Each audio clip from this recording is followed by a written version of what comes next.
To call the regular meeting of the Council of Commissioners for February 3rd, 2016 to order. Clerk, can you please give us a roll call? We have 12 present and 0 absent. All right, everybody's here. Commissioner Henderson, can you lead us in a prayer followed by the Pledge of Allegiance? Almighty God, we implore you, look upon us and guide us this night as we make decisions which shall greatly affect our community of Butte-Silver Bowl.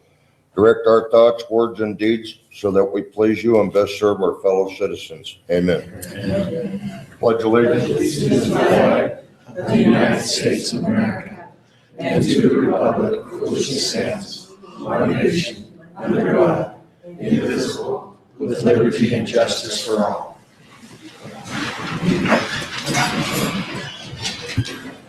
At this time, I would call for any public comment on matters that are on tonight's agenda. Please state your name and address. Chief Executive Matt Vincent, Chair Ms. Shaw, and members of the Butte-Silver Bowl Council of Commissioners. My name is William Furco. My address is 4815 South Wyoming Street in Butte, Montana. Because you will be asked to vote regarding the site selection for the new county shops, I would like to take this opportunity to provide my comments. I've listened to the presentation provided to you by current Butte-Silver Bowl staff and their subcontractor, in which, based on various evaluation criteria, you were asked to consider and approve allowing the chief executive to begin concurrent negotiations in securing one of the top 2 sites, with the goal being the old pole plant and the Centennial Street property, number 2. My opinion is that both sites serve the best interest of some, however, neither serve the best interest of the community as a whole. My family has been in Butte a long time. I've lived in the times when we as a community sacrificed our environment, our personal health, and basic quality of life just for jobs. We don't have to do that anymore. As a matter of fact, if we are to maintain our economy and grow it, we have to do the opposite. We must reclaim the mess of the past and preserve and improve on the good that we have. Placing the county shops, and ultimately soon to be followed by the hot plant, right in the middle of town is not doing that. It's not preserving. It's not building up the good that we have. Placing the county, or the old pole plant was your number 1 recommended site. It's located right next to one of Butte's long-standing, close-knit neighborhoods. People take care of their homes, and they are proud to claim that they are from the boulevard. It's that kind of neighborhood that is attractive to newcomers to Butte and should be improved upon and preserved, as I discussed. While there may be outside interest in giving us the pole plant land for free, we should remember the old adage that there is no such thing as a free lunch. Something literally, to me, anyway, guys, doesn't smell right at the old pole plant. Your second choice is the Centennial property. If you zoom out just a little bit from that position, but not much, you'll see Hamblin Heights. I believe it was referred to as an enclave or something in the last meeting. I listened to your past couple of meetings. It's home to many people there, and they should be given consideration. I know that because my grandmother lived there for several years before she passed on. We should also consider that Butte's largest grade school is just right in the area, and the west side neighborhoods, as well as the Greenway project of Silver Bowl Creek, which millions of dollars were spent to make that nice. I know that it's nice now because I've seen it when it was moonscape, and now it's beautiful. Me and Alana walk from Butte to Rocker all the time, and where we couldn't, and why put, anyway, so considering all of that, all of these things are just blocks away from the Centennial site. With so many other options, it makes no sense to place another industrial facility at this location. There's another issue, and that's a safety issue with the use of heavy industrial truck vehicles utilizing roadways that have no sidewalk and that are so close to the large grade school. To me, that's enough to just eliminate that from consideration. I'm a parent, just like many of you, and my children are grown now. Their biggest complaint on me is that I was too overprotective of them when they were children. I do not regret that, because the one time that you are not protective of children and something could happen, you could regret it forever. This place is not an option to me. It's just too close to the school. And then all the other considerations. Traffic is also a consideration on my part. If you look at both locations, pole plant first, you've got that Confunction Junction, 4-way, 5-way stoplight thing that happens there at the bottom of Montana Street by Town Pump.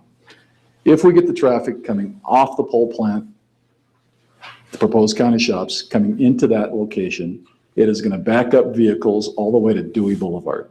I guarantee it, because I come up that street every day at about 5 o'clock during rush hour, and it's jammed.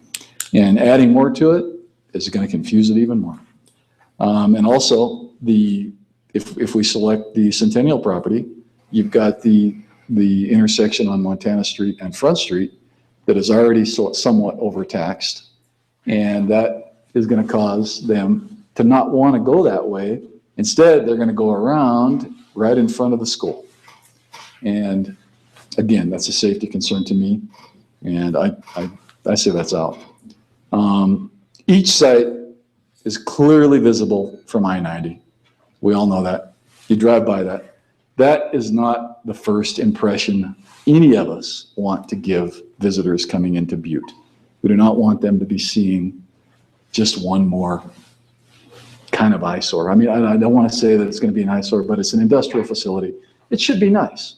It should be a nice place. People can see it so that they get a good feeling about Butte.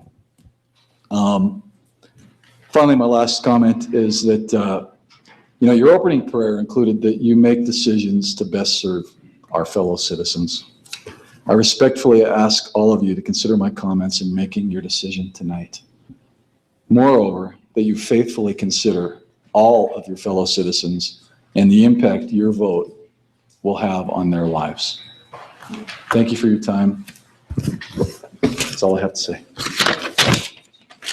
Thank you, Mr. Furco. Other public comment?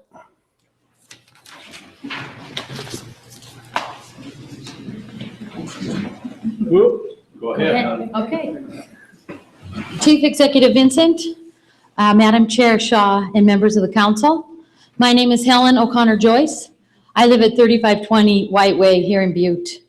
I'm the president of MSE Inc., and I'm here tonight to talk about the relocation of the county shops.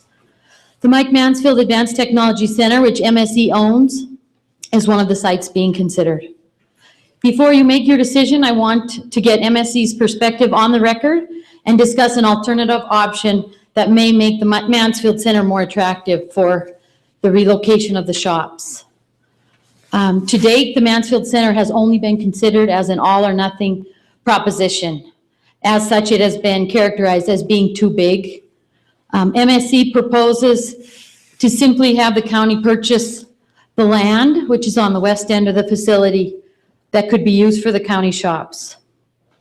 There are up to 22 acres available, and that could be purchased by Butte-Silver.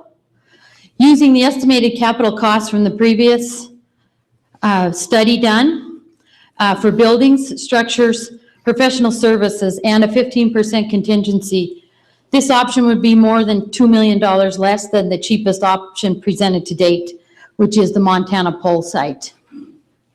I have heard some rumors that this may not be the highest and best use for our facility, but MSC has been marketing the property for over a year, and we have given dozens of tours but have not found a buyer to date. Our philosophy has been to pursue all potential buyers, including Butte-Silver, tirelessly and relentlessly until we feel that there is no hope. That is the reason for our latest proposal and my presence here tonight. If you look at the county shop site in the Mansfield Center, they are very much the same. The Mansfield Center is larger. So I think that it's a good fit there. And I do think that locating it in the center of town is a mistake. I have been actively seeking full utilization of the Mansfield Center for 3 years, and Butte-Silver Bow has certainly helped us out in that process. And so we appreciate that. Even with all of our efforts, the facility is only about 30% utilized. So even if it's not selected for the county shops, I would hope that all of you will get on board and try to help us find a solution to this problem. I feel like we owe it to Senator Mansfield to think creatively and realize full utilization of Butte's secret weapon for economic development. We are grateful to be included in the selection process to this point, and we hope our latest proposal will be given serious consideration during your deliberations tonight, and that you will give the opportunity of Butte-Silver Bow staff to work with MSC to fully vet this option. Thank you for the opportunity to get MSC's position on the record. Thanks much, Helen.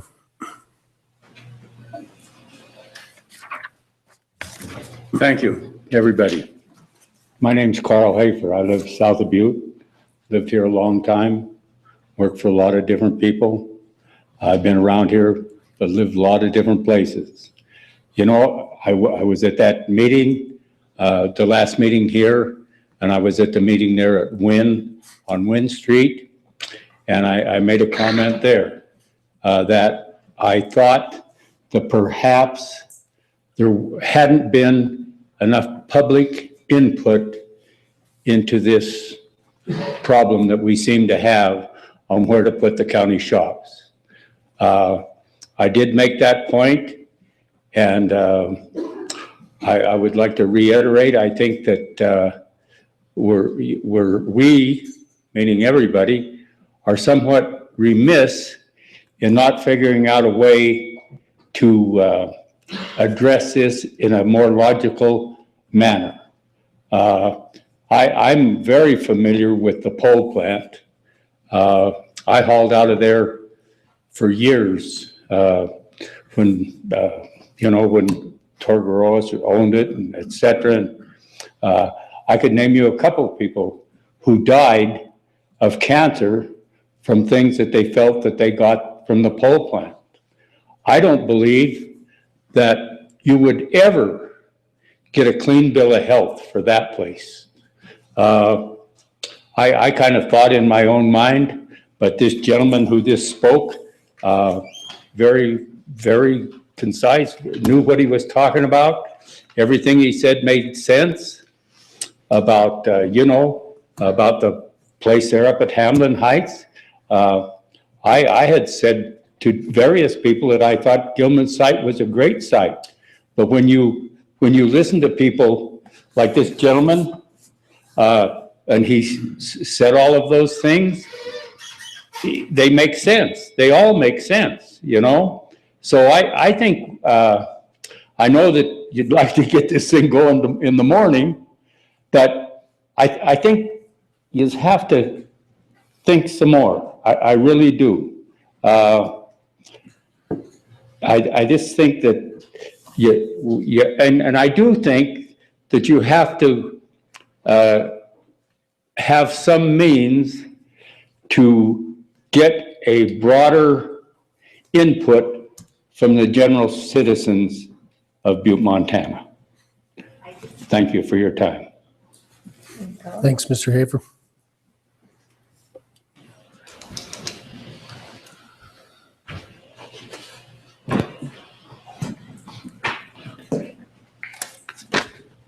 However, Van Road 2601 Grand Avenue.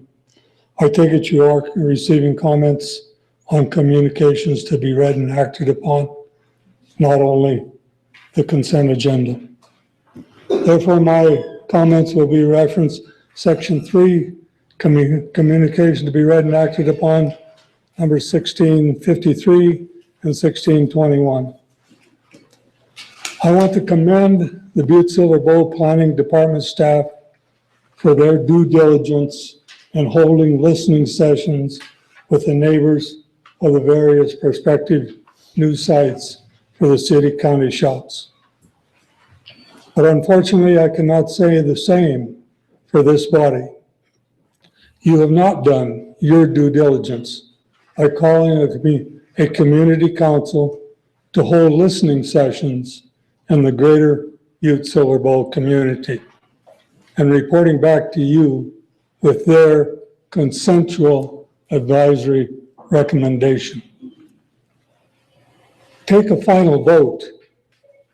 Sounds pretty final to me.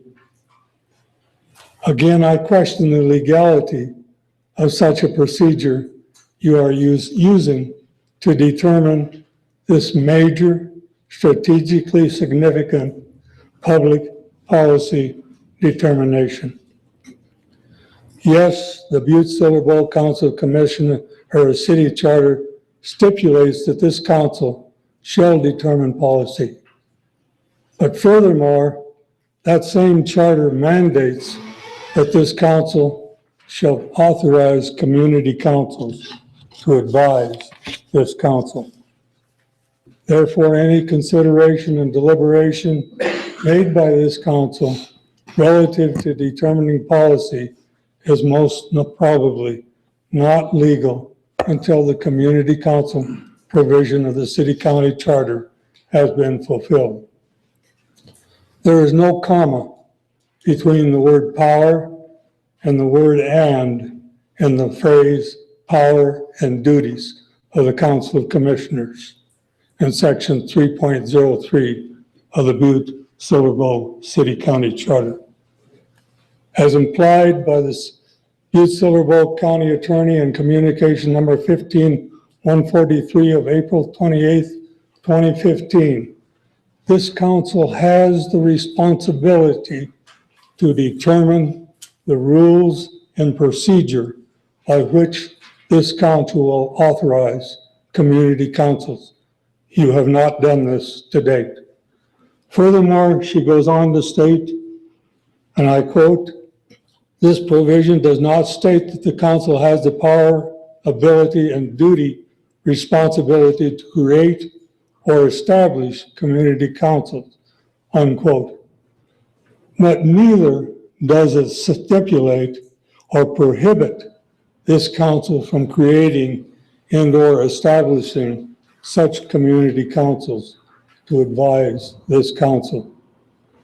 Like Commissioner Fisher said last week relative to another issue, if this council persists in its ignorance of the Butte-Silver Bowl Charter law, this issue will probably most have to be resolved sooner or later by someone filing an injunction against one of your policy decisions and/or sending a complaint to the Montana Department of Justice, and this will be determined by third parties. Thank you. Thank you, Ed. Any other public comment? I'd welcome our Boy Scout troop that joined us. Anybody from your group want to stand up and introduce your troop number?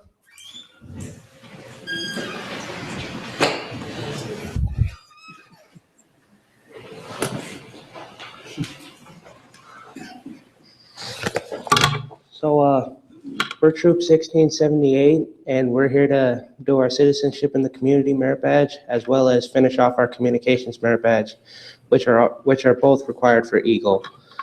And one of those requirements is to come here and attend a meeting. Excellent. Thanks for joining us.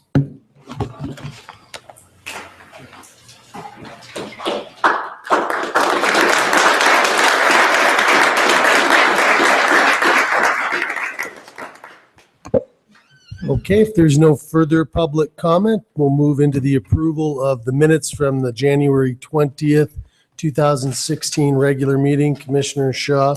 Thank you, Mr. Chief Executive. At this time, I move to approve the minutes of the regular meeting that occurred on January 20th, 2016. Second. Okay, we have a motion and a second to approve those minutes. Seeing nothing on the question, all those in favor? Aye. Opposed? Motion carries. We have no items to be addressed on the agenda tonight, which moves to the Chief Executive report. I did hand out an email that I sent out a few short hours ago, just so folks know, and given that we've got some members of the public in attendance tonight and they're on the radio here, it's worth noting that in the face of these recent bomb threats that have been pretty consistent over the past few weeks, it has forced us to gather our internal troops and update and evaluate our evacuation procedures. We've also got a very major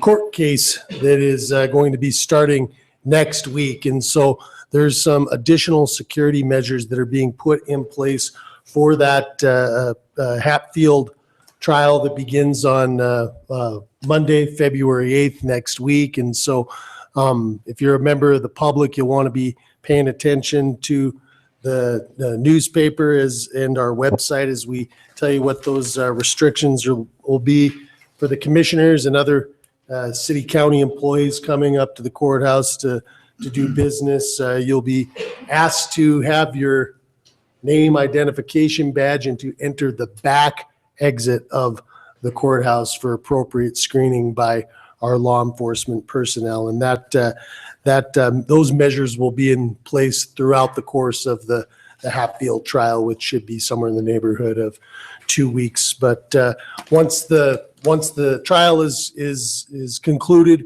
we will release the updated protocol for our evacuation procedures at the courthouse. I know Dan Dennehy, Sheriff Lester, Chief Miller, myself, my office, and others that in our IT department are working on also taking a look at what our procedures are at some of the other buildings. We're doing our best to get that information out. If you can recall the press conference we had after the second call that came into the courthouse here, and now these emails that were sent today followed up by the new protocols once the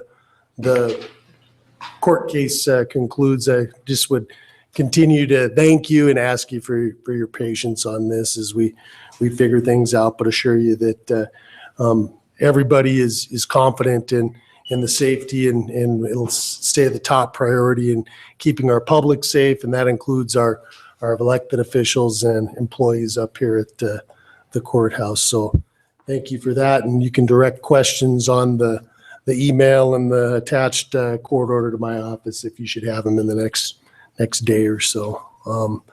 The only other thing I have on the chief executive report is I would note that we had 3 resignations on our fire advisory council from our commissioners. And so I need 3 more commissioners to let me know if they're interested in serving on our fire advisory council before we can hold our next meeting.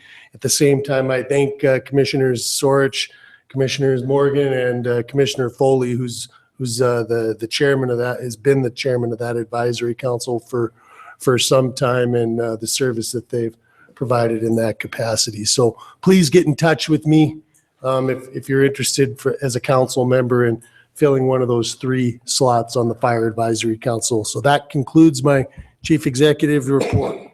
Moving into section 1, presentation, communication 16-14, Ed Randall, Community Enrichment Department Director, requesting council authorization to give an update on the Butte-Silver Community Enrichment Department. Mr. Randall. Thank you, Mr. Chief Executive. Excuse me, Madam Chair, council members. A few times a year, we try to come up and let the council and our citizens know what we're up to and what's new in our department, what we've been doing. I know it's a busy night, so we will keep it short. John Moudre is going to speak on a portion of the department, but first of all, thank you for allowing us to come up here. I'm going to talk about the shelter or animal services for a few minutes. We've come a long way in the few years that we've been doing this, so just wanted to give you a few statistics, then we'll talk about what's kind of going on with our little department down there. We've brought in almost 500 animals into the shelter. We've adopted 209. This is for from July 1 to December 31.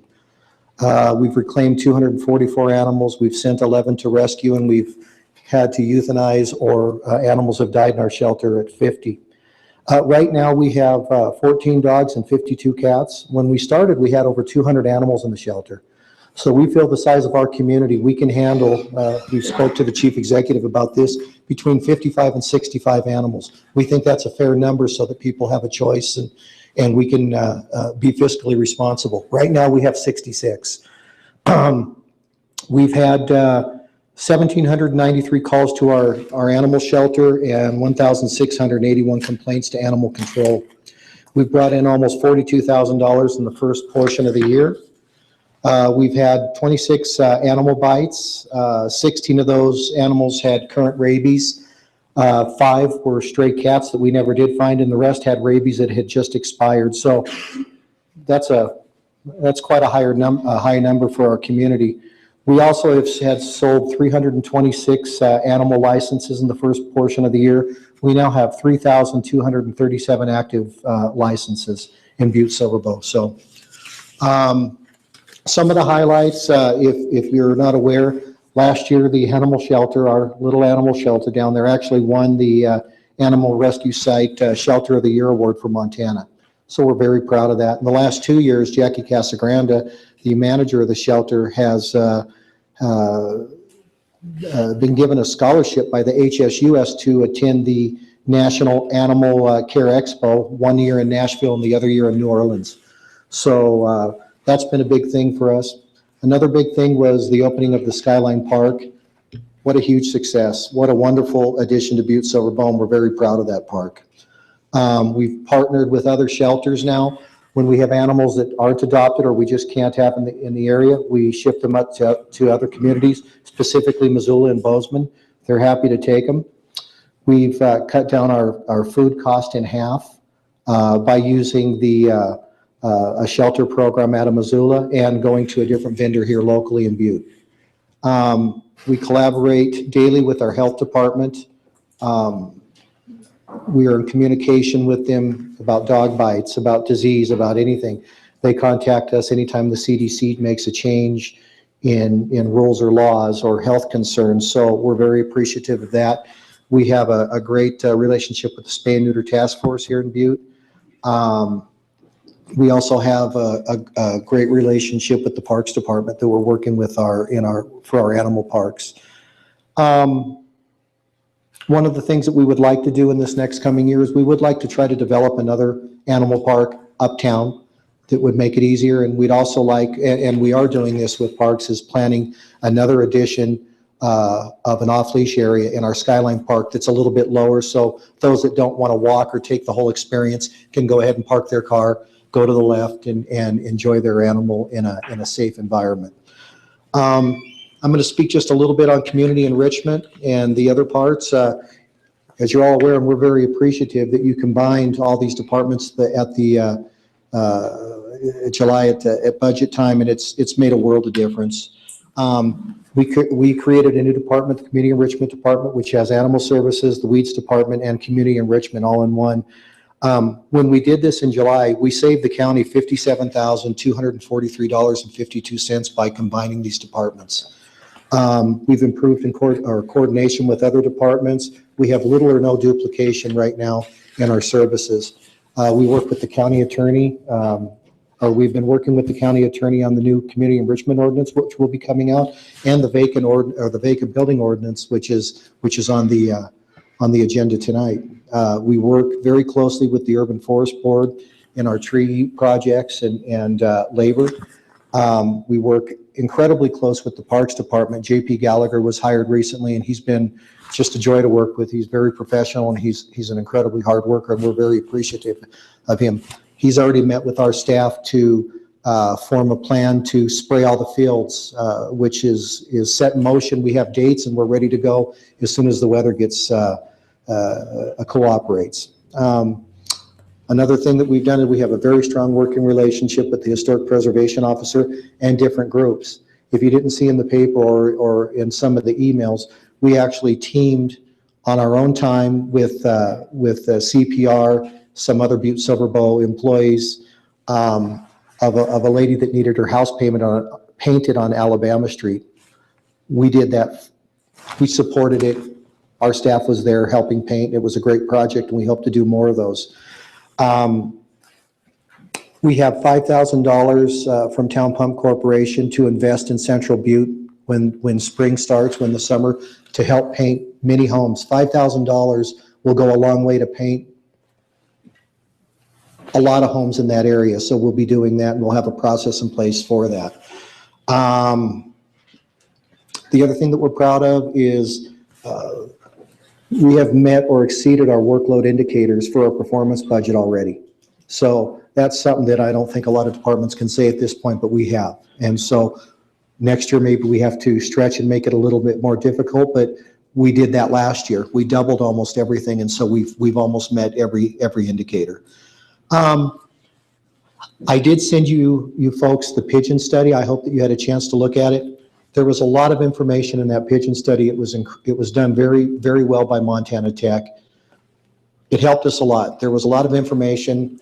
What we did is we took that information, working with Public Works Department, the parks, other agencies, the health department, and we had to take care of what we can before we do anything. We weren't going to euthanize the animals. There's always going to be pigeons in Butte. We weren't going to sterilize them at this time. We weren't going to put spikes on roofs or anything. But what it said was, we have to take care of the garbage cans, dumpsters in our area. We have to take care of eaves. We have to really be specific and very strong in our community enrichment. We have a lot of staff to do that, and John will talk about that just for a few minutes. But that's what we've done. We've taken that approach when we met with the chief executive on the report, met with Dave, that one of the big things we did is we have a new garbage system, and it is going to do wonders for the pigeon and the garbage issues in Butte-Silver Bowl. We're working with McGree. He's repairing his big dumpsters, and every one that he orders in has a new lift system, a lid system. So it's just it's something that we're very proud of, and that McGree's is supporting us with and really investing in Butte. We had a case here, Mr. Revis came, which is about pigeons and about eaves. We have another situation where we're having to go to court on pigeons. People are very, very emotional about birds in this town, believe it or not. So I'm going to let John speak. We're doing a great job. I think the staff that we have now is second to none. The shelter is amazing. The animal control officers are as good. And we have 4 community enrichment officers now out in the field that have just tripled their workload. And so thank you for your time. When John's done, I'll answer any questions that you may have, and I appreciate your time. Thank you, Ed. Thank you. John?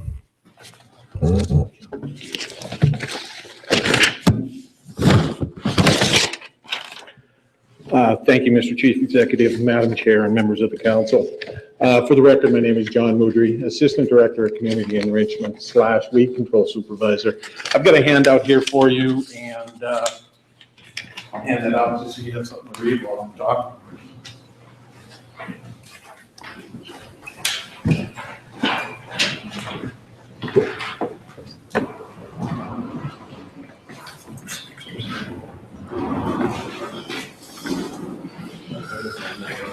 First off, I would really like to, thank Chief Executive Vincent for his foresight in combining these 2 departments. And it's not just the combining of 2 departments to save money. It was the combining of 2 departments to reduce workloads, to reduce duplication in everything that we're doing. We are currently in the process now for 6 months. We have developed working relationships with every one of the departments that we deal with.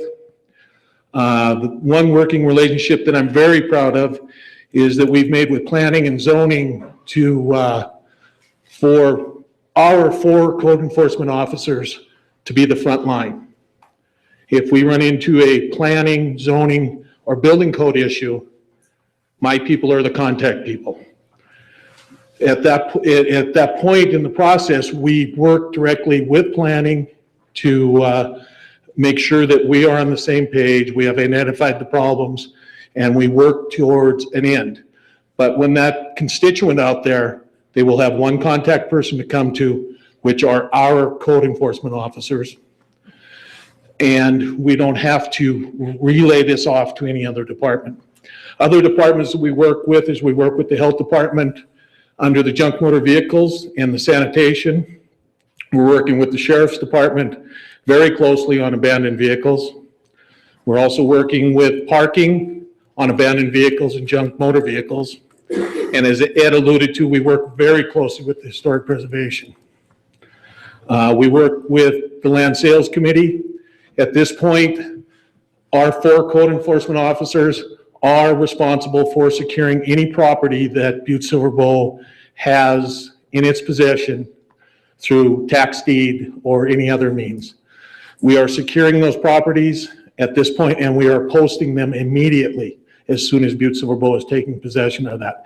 That has really seemed to work real well for us at this point.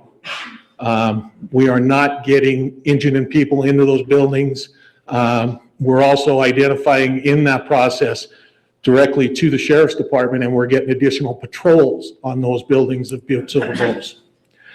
Working very closely with the county attorney's office in rewriting, in looking at municipal code, so that we can get to a point that our code is enforceable, it's reasonable, and we can relay to the public, what we need to do.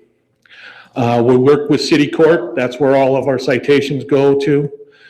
We are currently working with the landfill on solid waste disposal, which is mostly vehicles.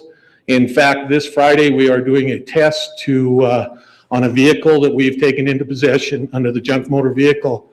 It is a motorhome. In the past, we have never been able to do anything with motorhomes because they are very hard to dispose of because of basically the building on top of a vehicle. This Friday, we're going to do a test of removing the top part of a vehicle and then salvaging the rest of it. So it's something that we've never done before. We're working closely with the private sector and with the landfill to get this accomplished. And hopefully, into the future, we will be able to dispose of these vehicles where in the past we really had no place to put them. We work very closely with Public Works. We have 4 sets of eyes out there every single day. They're increasing everything they do on a daily basis. And they are looking and notifying Public Works. Number 1, garbage issues. We see any garbage issues, we're working very closely right now with Public Works. As Ed said, that was one of the number 1 problems we've seen with the pigeon study, is we're feeding them, basically. So we're identifying any signs that are missing, and we are currently helping with the snow removal. We are volunteering under the program, my staff volunteers to shovel. I think we have 4 properties right now that we're volunteering to shovel. And then we're also trying to, through what I call a good guy process, is identifying people that aren't shoveling their walks. We're knocking on the door, we're being the nice people, just informing them that it has to be done. So we're not using the big hammer. And again, the private sector that we're working with is the trash removal, the towing companies, construction companies. We're really trying to develop those relationships so that we're not duplicating any effort. And, I've had conversations with several of the commissioners, and one of the things that has always come up is we really don't want to be that heavy hammer of the law, getting people, to do what is right. And I truly believe that, and I truly believe that economic development through our program, by bettering Butte, bettering your property, your neighbor's property, really builds property values in Butte-Silver Bow. And again, I want to close. Well, one other thing that we're doing is we've expanded our field of work. We have never in the past, through community enrichment, basically left Butte. So the outlying communities really did not have any support. Now that we have 4 code enforcement officers, we are moving outside. We're dealing with issues in Melrose Divide, Ramsey, Rocker. They're a little different issues because lawn art in those areas is a little different than what we have as lawn art in Butte. So, but we are, we still have the same types of issues. We've had people living in trailers on streets, which we have in these smaller communities, which working with the sheriff's department and working through all the other departments, the health department, sanitarian, we can get these people to move along. We're working junk motor vehicles and trash in these outlying areas. But in closing, I would really like to thank our Chief Executive Vincent, Ed Randall, and all of the other directors of these departments, which we are dealing with on a daily basis. And I would really like to thank them for allowing us to make this process work. And it is working. And I did not. If I'd just like to go through the numbers a little bit.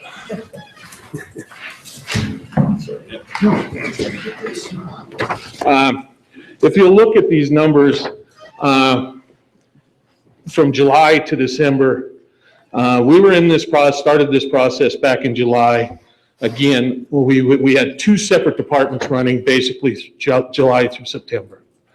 We were waiting for the budget to be finalized. But the number of contacts that my staff makes is tremendous. We made over 2,000 contacts by phone and in person to the violators in Butte-Silver Bowl. That's 2,000 individuals and properties we have either spoke on the phone or in person to these people. And as you can see, as we got better and as my staff got better, December was tremendous. We made 366 personal contacts out there. And to date, for the first 6 months, we have moved 102 junk motor vehicles. We have provided to the public in some situations 24 dumpsters in this year. So in some circumstances, we, as a community enrichment department, have provided those dumpsters to get trash moved. One of the things that we did, and if you look here at the very bottom, something that I'm very proud of, and I think everybody that has worked with this gentleman should be proud of.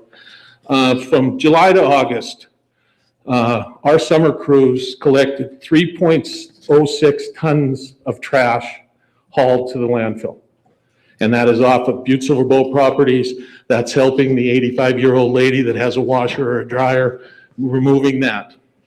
When Ed and I brought the 4 code enforcement officers in October, and 2 of them were done spraying weeds and the other 2 were just doing the code enforcement. We brought all 4 of them in, and at that time we noticed we were starting to generate a lot of properties we needed to get cleaned up. We needed to move Butte-Silver Bowl properties, and again, some of the private properties. So at that time, an employee of the weed board, Hank Hockaday, who is normally laid off sometime in October when he's done spraying weeds, I moved him over to community enrichment. We employed Hank under community enrichment for about 2.5 months. That gentleman, 7 tons on his own, he hauled to the Butte landfill. That's a pickup and 1 gentleman and help from the other 4 people, staff. But he moved 7 tons of trash, garbage, everything from big screen TVs to couches. And I think that is a true example of how combining these 2 departments will benefit Butte in the long run, will benefit Butte-Silver Bowl. And again, I do believe it is economic development at its finest level, or its smallest level too. The better we make this town look, we all take advantage of it.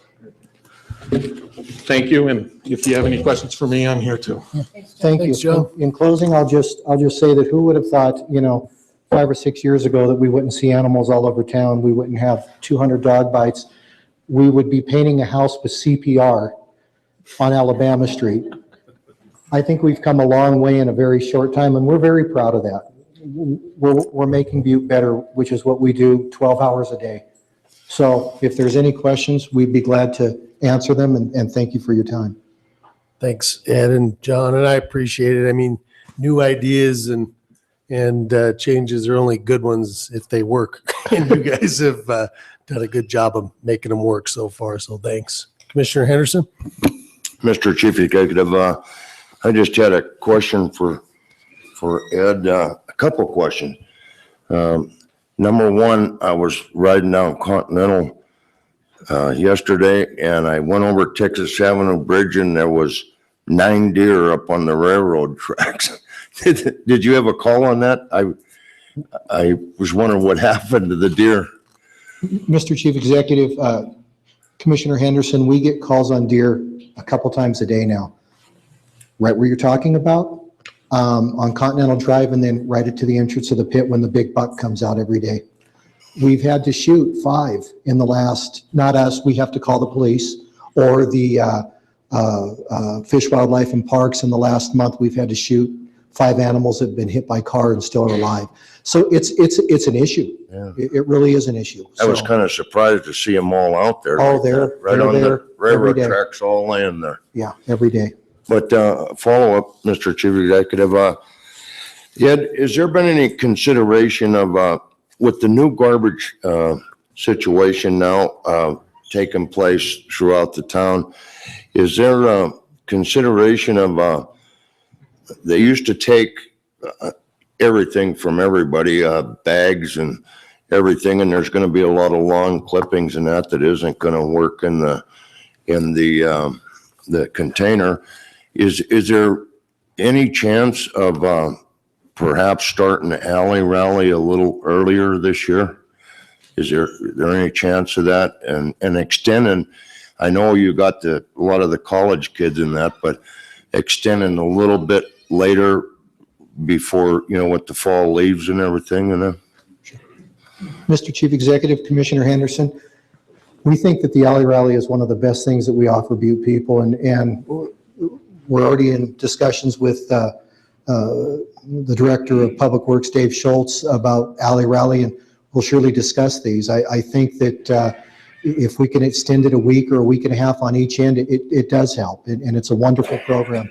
I'll surely speak to the Chief Executive about it this week or early next week, and then share with Dave. Thank you. Thank you. Thank you. Thanks. Commissioner Sorge? Thank you, Mr. Chief Executive. Mr. Moody hit on the point about economic development and how community decay really plays a part in that, and he's absolutely right. I have people around my neck of the woods that say if they, keeping their house nice, and if there's junk cars across the street, no one's going to want to buy that house. So and they got a very valid point. So I guess my question to you is, he had 122 junk vehicles this year. Does your budget cover that, or is this something we're probably going to have to look at to maybe increase that more next year, or to at least reevaluate it next year? Or is that something that's, I feel strongly about Yeah, thank you. that. Mr. Chief Executive, Commissioner Sorge, we're funded by the DEQ at $44,000 a year to remove junk motor vehicles, and I think that we're funded appropriately. We're going to continue to do more. One of the things, we used to do even more than that, but, people are, times are tough. People are keeping their vehicles. The most important thing is we want them to be licensed. We want them to be moved every day. We don't want them sitting. The staff has done an incredible job at that. We're doing that. We get 10 calls a day on junk motor vehicles, and they're a safety issue. So, but no, thank you. Yeah, they're doing it, and we're funded. Thank you. Commissioner Shaw? Thank you, Mr. Chief Executive. Ed, thank you. Thank John and your crew. You do a great job. I can remember when you had 120 cats at the animal shelter when you first started, and I'd see the number. I always give you guys kudos on the numbers every time we get a monthly report of the animals that are there. I know we don't have a no-kill policy, but we do the best thing that we can to keep that down. And the animals are not out there, and people are using leashes. It's amazing. I've been here 18 years up the street here, and we had feral cats and just loose dogs, and it's so much better. And it makes our town much more desirable. I did talk to Butch Harrington. I had a Cadillac parked across, an abandoned one across the street from my house for 3 months, and it was covered in snow. It looked like a snow sculpture. And it was finally moved. But I understand, if I'm not mistaken, I want you to speak on that, possibly if you could. I know there's issues about our impound lot doing the certified letters, and that it's kind of a sticking point there as far as getting those things done in a timely manner. Mr. Chief Executive, Madam Chair, abandoned vehicles are difficult, especially in this town. The Sheriff Lester's group does a great job. We're starting to get involved and support them.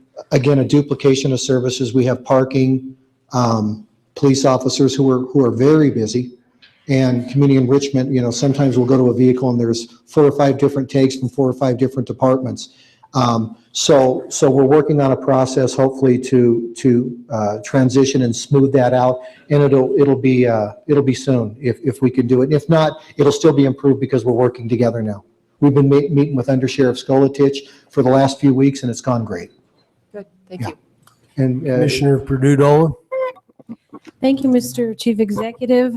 Ed, thank you for your presentation. It was wonderful. Thank you, John, also for your work. The animal shelter is wonderful. We adopted a dog there several years ago. Unfortunately, she's since passed away, but wonderful organization, and the work that they do is incredible. And people of Butte are always looking out for their pets and bringing them to you and wanting to do the best that they can. And your quick action when I've called and when people have called is inspiring, and I commend you for that. For the alley rally, I think I echo your sentiments that I think it is one of the best programs that for the money that is spent, and it keeps, I echo what Commissioner Sorich mentioned, folks like the fact that they don't have to go all the way to the landfill. It's a program that they can bring things. And I would ask you, do you have an idea of where it would or could be located now that with the parrot tailings and the moving of the shops at this point, or possible locations being under consideration? Thanks. Thank you. Mr. Chief Executive, Commissioner Purdue-Dolan, we're discussing it now. We're going to have alley rally, and it's got to be centralized in Butte so that our folks that otherwise can't go to the landfill have access to it easily. I would surely be able to come back in the next couple weeks and give you all a very good plan of action, because it's sneaking up on us, and we've discussed it. So we're ready to move forward. We have a few locations, but let us finalize it, and then I would be glad to report back with. Is that appropriate? Great. Thanks so much. Thank We love you so it. much. Thanks. Thank you. Commissioner. No further questions, then thanks again for your work and your presentation, Ed. John. Thank you. Moving into Section 2 consent agenda. Do we have any amendments, segregations? Commissioner Shaw? Thank you, Mr. Chief Executive. I would like to segregate out of Communication B, Item 1, 16-37. Others? Commissioner Fisher? Thank you, Mr. Chief Executive. I would like to segregate number 5, 16-41, number 7, 16-43, number 16, 16-52, and number 18, 16-55. Commissioner Morgan? Thank you, Mr. Chief Executive. I'd like to segregate number 11, 16-47. Commissioner Anderson? Thank you. On the Section 8, the Economic Development Committee report, Section 1, 16-17. Section what? 1? Section 1 of the Economic Development report. A5, right? Section A5. Yes, A5. Commissioner Anderson? Mr. Chief Executive, I'd like to segregate number 10, 16-46. Commissioner Purdue Dolan. Thank you, Mr. Chief Executive. Has anyone segregated number 3, 16-39? Now you have. Okay, thank you.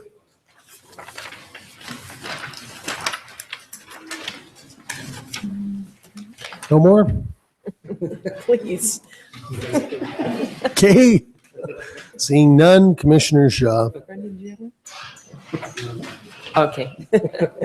Thank you, Mr. Chief Executive. This time I move to approve consent agenda A 1 through 5 with the exception of item section 1 in the Economic Development Committee meeting report, which is 16-17, and communication B 1 through 22 with the exceptions of item 1, 1637, item 3, 16-39, item 5, 16-41, item 7, 16-43, item 10, 16-46, item 11, 16-47, item 16, 16-52, item 18, 16-55. Okay, we have a motion and a second. Is there anything on the question or any further segregations? Seeing none, all those in favor? Aye. Opposed? Motion carries. We'll take them in the order on the agenda. So section A 516-17, Commissioner Anderson. Thank you very much, Chief Executive. We held this in advance as a recommendation last week. In the meeting today, we made a motion to concur and place that on file and allow that to go ahead. So at this time, I'd just like to make a motion that we change that recommendation to concur so that they could get that done in a more timely fashion. Can you read the communication, Commissioner Yes, it's Anderson? communication 16-17. Ed Fisher, Chief Boulevard Fire Department, requesting council's authorization for the chief executive to sign 2 FEMA grants. You're on the wrong one. He's on the economic. You said economic development. Committee report. Oh, excuse me, I'm sorry. So it's finance. Finance and budget, Okay, yes. okay. My Okay, mistake. so for the record, let's make that correction. This Commissioner Anderson's segregation is from the Finance and Budget Committee report, section A4, communication 16-17. And the motion is to change the recommendation to concur and place on file. Commissioner Morgan? Thank you, Mr. Chief Executive. I would ask for a procedural issue here. I don't know how we can bypass because it was read in committee tonight, wasn't it? Or, yes. so we can't bypass the committee's vote today and approve it today. Right? I must be wrong. County Attorney, are you tracking?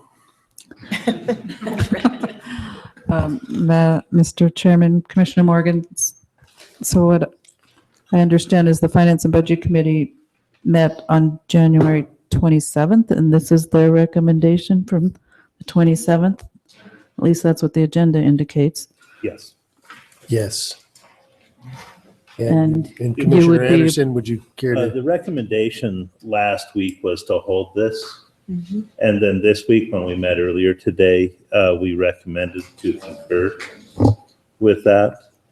And so I was just making this so we could get those signed, so those grants could be signed and sent out earlier rather than later.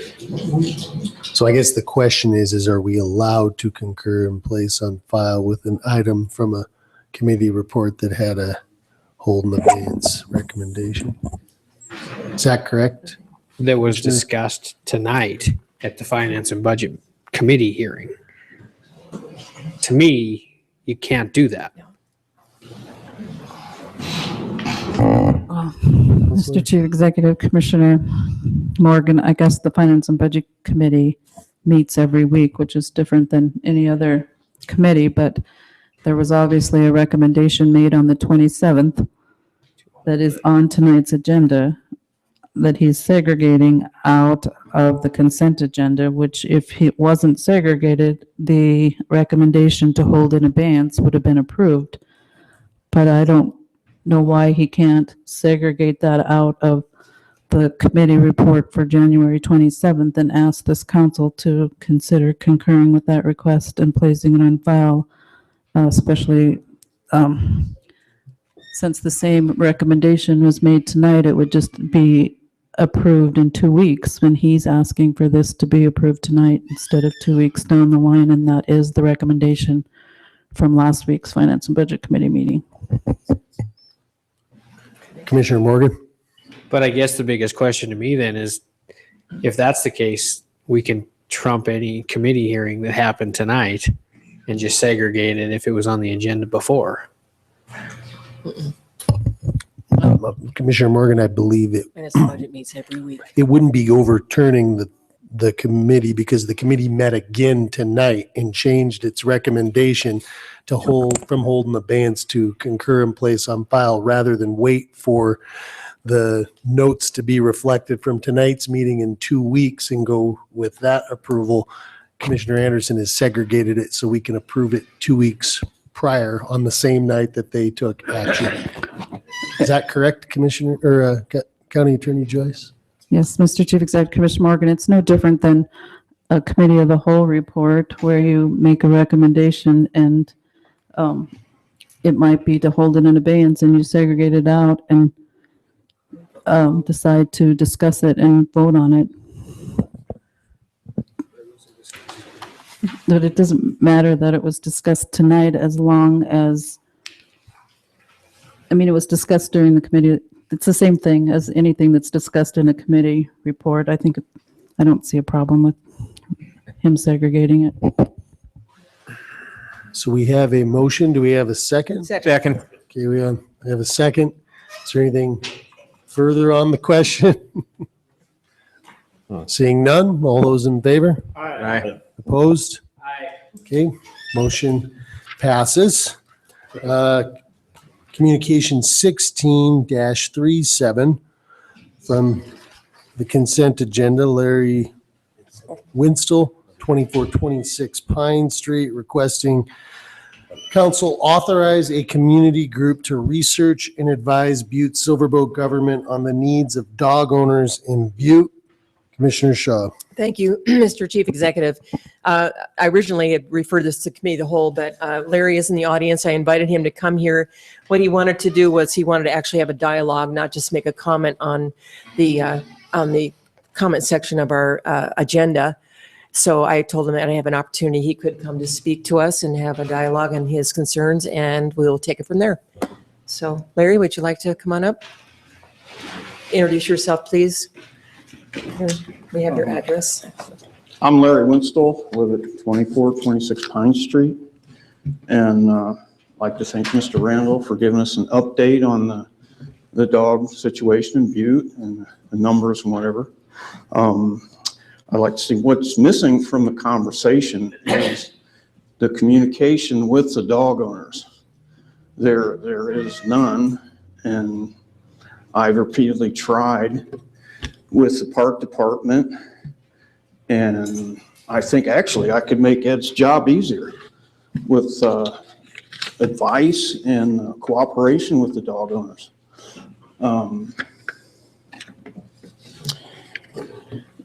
Specifically, I like to talk about the Skyline Park.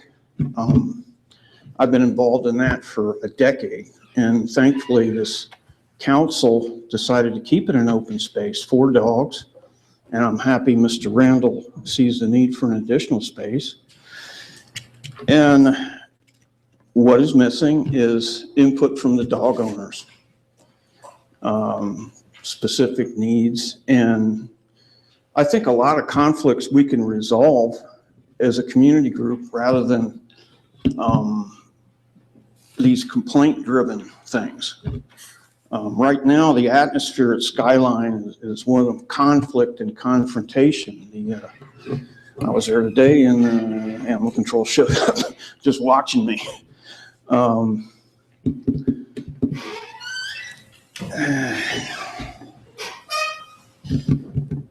So I'm here seeking cooperation with the group, and since I've haven't been able to get that cooperation or communication with the park department. I've talked with JP. He understands that we need to make some changes there. And I think it's critical that the dog owners give input on that so that we don't repeat these mistakes. And, you know, I'm also concerned that the atmosphere is conflict. Part of it's the design, part of it's attitudes. And I think with some cooperation, we could actually be partners with the park, and it'd be a more pleasant experience. And I'm concerned as the weather warms up and snow melts, we're going to have more confrontation, you know. And I think there are a lot of better ideas dog owners have how to utilize this area. I think there's definitely a need for it. There's usually anywhere from a couple dogs to a dozen dogs there. But I'd like you to actually seriously consider this. And I'd like you to actually go to Skyline Park and observe how it's being used, maybe talk to a couple dog owners. Does anybody have any questions? Thank you, Mr. Winstall. Or is there any questions? Commissioner McDonough? Thank you, Mr. Chief Executive. At this time, I'd like to make a motion to concur and place on file Communication 16-37. The motion dies for lack of a second. Commissioner Purdue Dolan? Thank you, Mr. Chief Executive. Larry, what do you see as the biggest problem out there, and what do you think is other than the community group getting together, what do you think is one of the biggest solutions? Well, there's never been any communication with the dog owners over the design and the concept of the park. And, you know, I do want to meet with a group. I mean, it's probably a large group. There's a lot of interest in dogs. You've got 3,000 some dogs here. You know, there's a big interest in this. And rather than give you my opinion, I want to give you a consensus. And I'd also like you to go there and look and analyze the conflict in your own mind. And we need to spend more time on this, because I think as the weather warms up, it's going to turn into a real problem. Follow-up, Commissioner Purdue Dolan, and then Commissioner Palmer. Thank you. What is the conflict? Is it a conflict of dogs getting loose, or is it owners? Is it not enough space? What is that conflict? Well, you know, one of the things is the leash thing. And now they're posting animal control there, and they watch me for 10, 20 minutes. We've communicated with, you know, there are alternatives to a straight out, got to be on a leash all the time. You can partition part of it off. There's time sharing. There's a lot of ideas, and I need to get with a group to discuss these things. And I think the consensus is that the dog pen is poorly designed and poorly located. And the design of the parking lot creates a lot of conflict where everybody gets bottlenecked right there with the playground, and everybody goes right there. And, you know, on a nice day, I mean, there's a lot of dogs in Butte. You're going to see everybody like leash or no leash. It's going to be a mess. Okay? Okay, thank you. Commissioner Palmer? Thank you, Mr. Chief Executive. Mr. Wenzel, have you been to the Animal Control Board meetings or the Parks and Recreation Board meetings and brought these concerns to those two groups? Yes, sir, I have. I've been mostly working with the Park Department and JP. I've talked to him. We've walked the area and we've discussed some things. I could see this problem emerging from 2 years ago.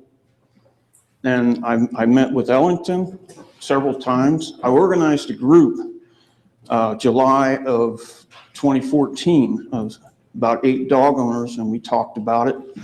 And quite honestly, we were ignored. That is the reason for the special request. I cannot meet with dog owners I cannot waste their time if you're just going to ignore us.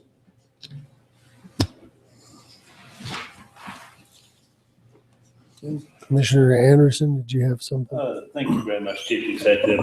I saw Mr. Randall. I was wondering if he had anything he'd like to add to this discussion. Mr.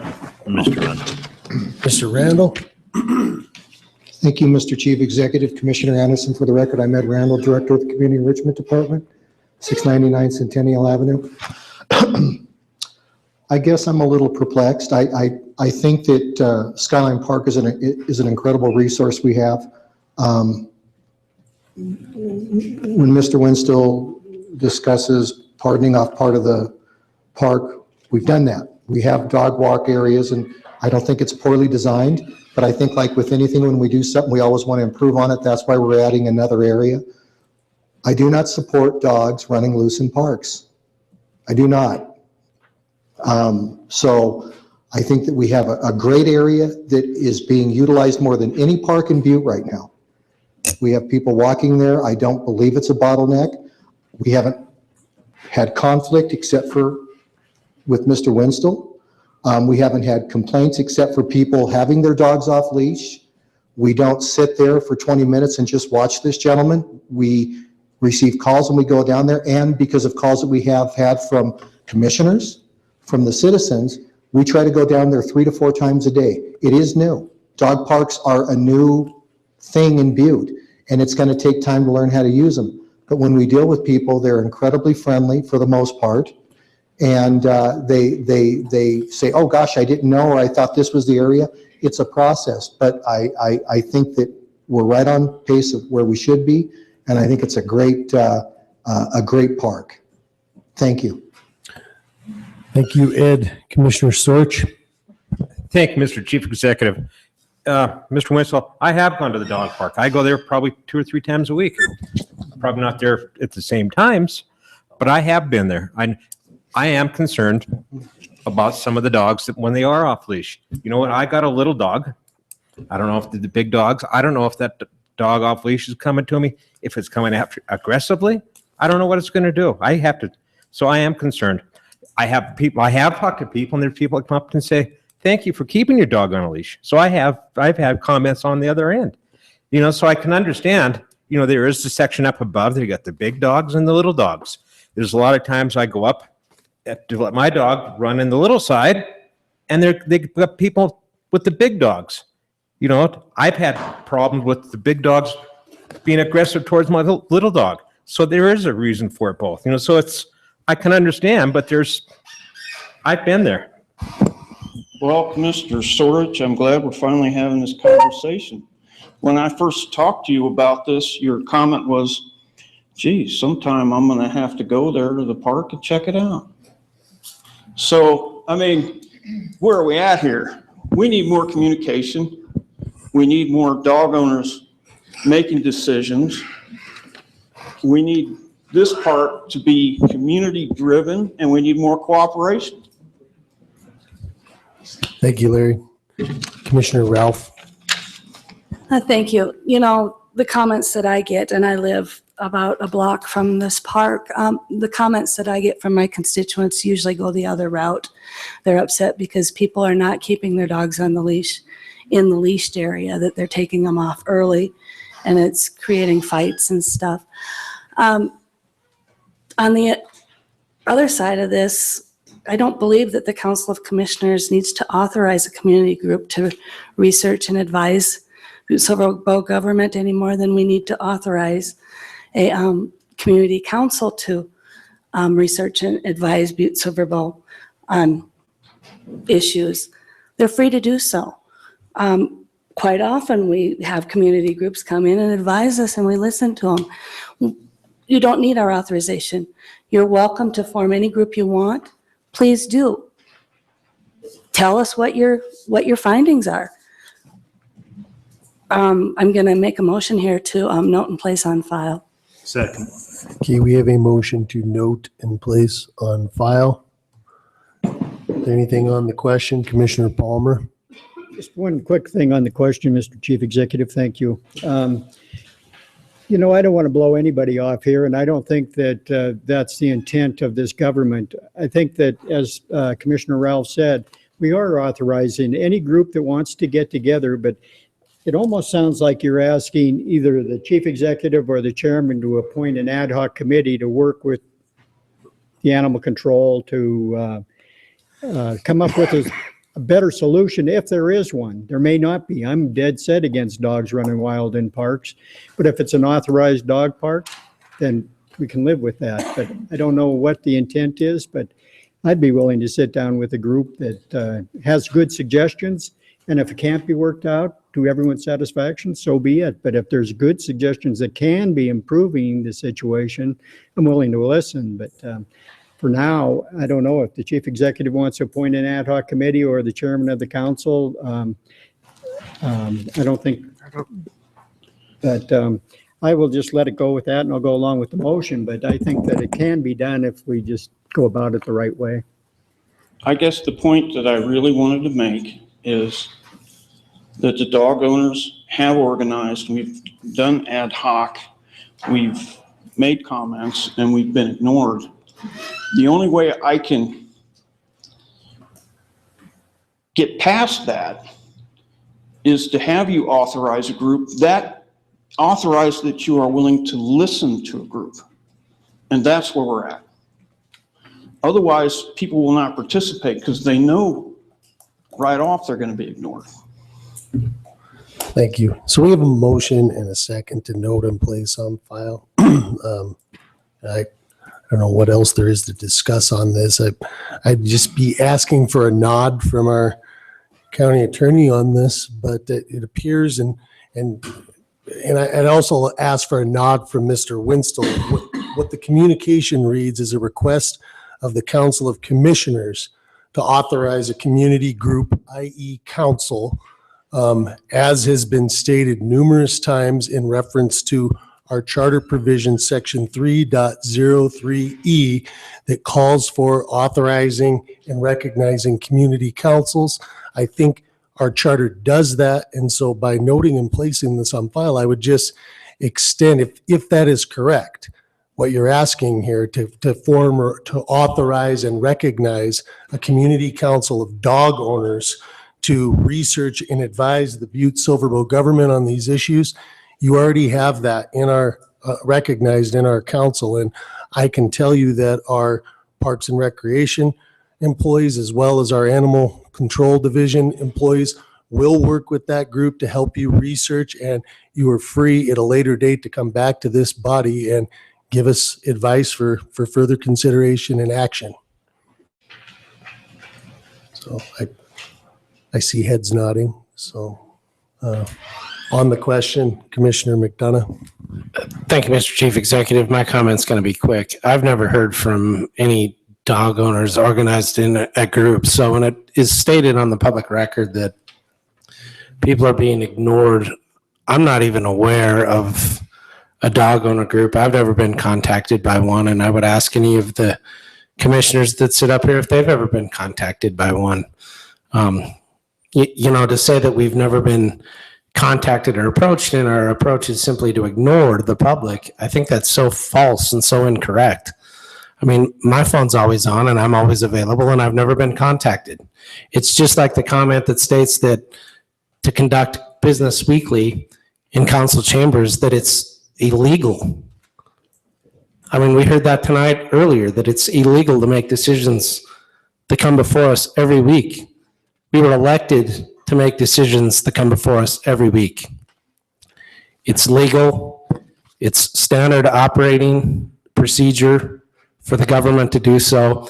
And I take real exception to comments that say that we ignore the public. If there's a dog group, go ahead and call me and I'd be more than happy to listen. But for the public record, I've never been contacted, and I would ask any other commissioner if they've been contacted by an organization or a group concerning this issue or any other issue that's been stated that we have simply ignored the public's interest in a matter. Thank you. With that said, I don't see anything else on the question. We have a motion and a second to note and place on file. with taking special note of the advice I provided for you. We mean that. We'll work with you on this. And you've already been authorized via our charter to do exactly what you're asking for. So with that, all those in favor? Aye. Opposed? Motion passes. Communication 16-39, Linda Sager, Manager of Butte-Silver Information Technology and Services, requesting council reject the proposals submitted by Converge One Mountain States Networking that was reviewed December 29th, 2015. Commissioner Purdue Dolan. Thank you, Mr. Chief Executive. I have no problem with this 16-39. I just had a question with regard to the rejection of the proposal with a question of the timeline. If this were to be rejected tonight, how will that impact the overall time frame with regard to getting the council online as far as the videotaping and getting us online as far as our meetings? Thank you, Commissioner Purdue Dolan. I'm going to call on Finance and Budget Director, who also oversees the MIS division, Danette Gleason, to answer that question. Danette? For the record, Danette Gleason, the Finance and Budget Director, Chief Executive Vincent, Commissioner Purdue Dolan. So just a little background, the reason for rejecting this, if you recall, when the bids were opened, it was over $90,000 with some different options on that. We still asked Converge One to come, the IT Advisory Committee, a few of those members, a couple commissioners, as well as the clerk and recorder's staff, council secretary, and the IT department sat in on this demo that was held on December 29th. We found that the equipment that was presented did not meet all the criteria that we need to have in place. It was more or less related to equipment. It didn't meet the needs of recording the votes. All the necessary pieces weren't in place. So therefore, we rejected it. We immediately began the process of trying to look out and reach out to different vendors that do different components of what we were looking for in the total package. We've done some of those presentations and demos, and we've called all over for different vendors to come in and give us those different demos of the various pieces. Again, the way that the approach is taken now, it does seem more piecemeal. So we're working with the IT Advisory Committee, the IT department, and all those impacted departments to try to come up with more of a plan that meets all the needs under one package. So we're trying not to rush this along. You know, our intentions were to get this done as quick as we could, but our budget is around $75,000, $99,000, and doesn't have all the components, just doesn't meet our needs. And so it is difficult to say that we have to step back and go through the whole process again, which is a 6 to 8 week process with all the advertising that's required to take place. But it's necessary that we don't jump into something and waste money and then not get what we need. Thank you, Danette. Okay, with that, would you care to make a recommendation on that, Commissioner Purdue Dolan? Oh, okay, thank you. Thank you, Danette. With that, I guess I will then request that 16-39 concur and place on file. Second. Okay, we have a motion to concur and place on file. Anything further on the question? Seeing nothing. All those in favor? Aye. Opposed? Motion carries. Communication 16-41, Dan Powers, Environmental Health Director, Butte-Silver Health Department, requesting Council of Commissioners approve request for tuition reimbursement and approval for associated coursework for Stephen Burns of the Health Department. Commissioner Fisher. Thank you, Mr. Chief Executive. Thank you, Dan. I appreciate you being here. I do have a question as to the amount of money we are talking for this tuition reimbursement. Okay. For the record, my name is Dan Powers, Assistant Health Director at the Butte-Silver Health Department. Mr. Chief Executive and members of the council, Commissioner Fisher, the amount that the course cost for Stephen was $1,780. $1,780. $1,780 for those who did not hear. Follow-up, Commissioner Fisher? Thank you, Dan. The other two questions I had about that, the amount I don't have dispute, now I think it's probably well-spent money. The other thing I had is, I thought when we hired Mr. Burns, we hired him as a temporary employee or something on the MRI money for the stove fund. So I didn't realize that we were hiring a full-time employee at the time. The other question is, I'm wondering if we're setting a precedent for anyone else that decides to go to school under this policy number 107, conference and training, in this same process and procedure is what concerns me, because the $1,700 is probably well spent, but some of these college courses can get rather expensive. And when we approve one, I'm afraid we might run into one that gets up in the thousands for a semester or something like that. So could you weigh in on that if you could? Sure. Please? Thank you. Mr. Chief Executive, Commissioner Fisher, you're absolutely correct. As far as setting precedents goes, I believe that this has been used in the county before, and I believe it has been used at the health department before. So it's not a frequent occasion for this to happen, and we certainly don't want to open the floodgates, if you will, to where a college student just takes off and Butte-Silver Bowl ends up paying for the entire bill like that. It would be a consideration that we would have to make if that were even going to be to happen. As far as your other questions go, Mr. Burns was hired as the wood stove changeout coordinator, which he's been very successful at. With the letter that I sent to council a couple of weeks ago to look at that, when Superfund program was reorganized, we lost one of our registered sanitarians to go to that program. We were able to hire a young lady to replace that individual. But then with the succession planning that we're doing and the timing associated with that, Stephen Burns, as you know, as you were correctly stated, is only funded for a couple of years. He has expressed an interest in remaining at the health department, remaining in Butte as a young person. And so with that being said, in order to become a registered sanitarian, we had to review his transcripts to make sure that he met the minimum requirements through state law. And he was lacking in microbiology with the lab. And so with that being said, Stephen went forward, signed up for the University of Phoenix online test and did that. So I can't emphasize the importance enough about the succession planning that we're doing with the retirements of myself and Paul Riley here in the next year and a half.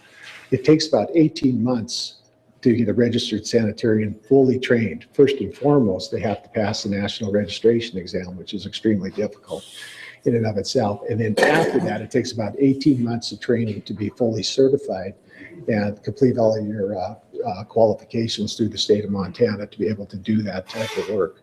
So again, the timing issue was super important. So again, Stephen had expressed the interest to remaining here in Butte, remaining within the Butte-Silver Bowl government and at the health department. And that's the reason that we took the step forward.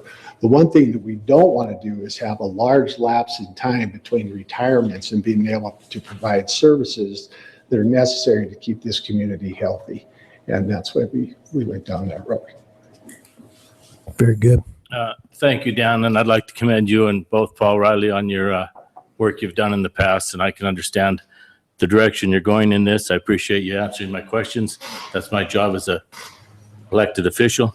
At this time, I would like to recommend we concur and place on file communication 16-41.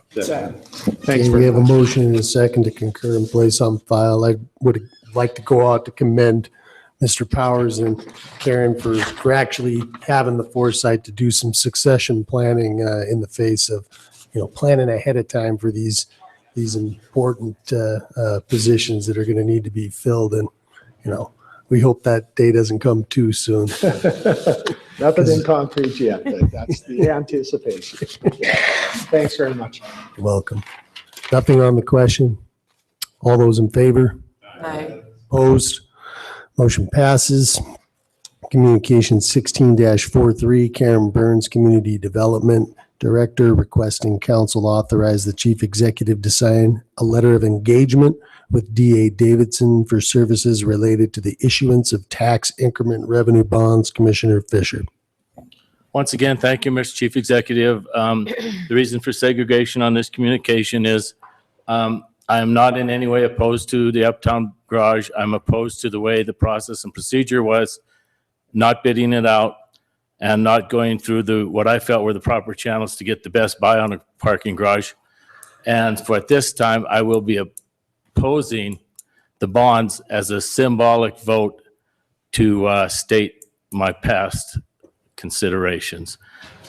So at this time, I would recommend to concur and place on file communication number 16-43. Second. Okay, we have a motion and a second to concur with communication 16-43. Is there anything on the question? On the question, Commissioner Purdue Dolan.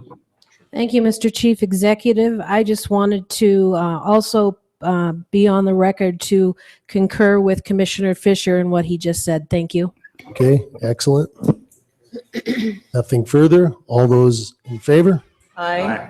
Opposed? Okay, motion passes. That was a she. Commissioner Morgan wanted to point out, and if in the case that former Commissioner Sheehy is listening tonight, he said that was a Sheehy motion. Make a motion and vote against it. Moving on. Communication 16-46, JP Gallagher, Parks and Recreation Director, requesting council authorize the chief executive to sign change order number 1 for the Miners Field at Copper Mountain Sports Park. Commissioner Henderson.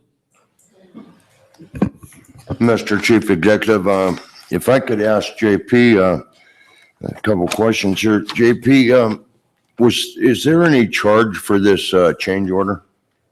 Is there any financial charge? Chief Executive Vincent, Commissioner Henderson, I'm not quite sure what you're asking me. The change order does have an increase in fees for what they're asking here. What it is a rendering of adding the ticket booth and having architectural drawings that will help. This is within the scope of work that we've already looked at, but the change order helps with, as we look at going to phase 2 of the Legion Field, that we'll be able to use it to try to solicit donations, try to fund that second portion of the build up there. But it does fit within our budget range of phase 1. And so what it does is it gives us the renderings for completing phase 1, as well as giving a complete picture of what the facility will look like. So as we're going out and trying to work with some fundraising towards this, it gives a bigger picture of what we're looking at. Follow up. Mr. Chief Executive, JP, then you don't know if there's going to be an extra charge for this change order then? He just, Commissioner Henderson, he just said that there was an increase. $13,479. 13. Okay, 13,000.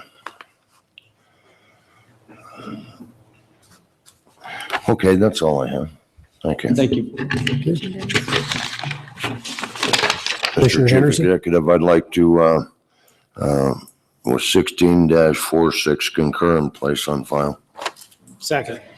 Okay, we have a motion to concur and place on file with communication 16-46.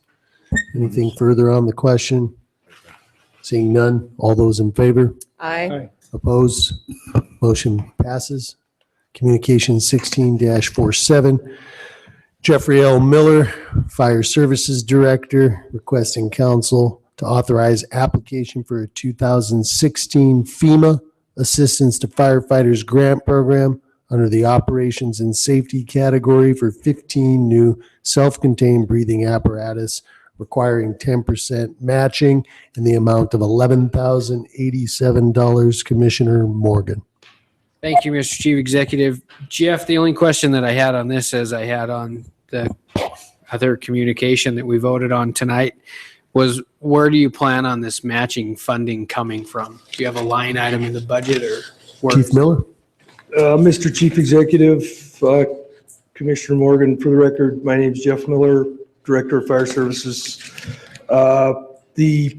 In consultation with Budget and Finance Director Gleason, we have planned on budgeting for the matching amount in the 2488 Fire Equipment and Training Fund, which is funds that are generated from a contract that we currently have with the Tiffin District.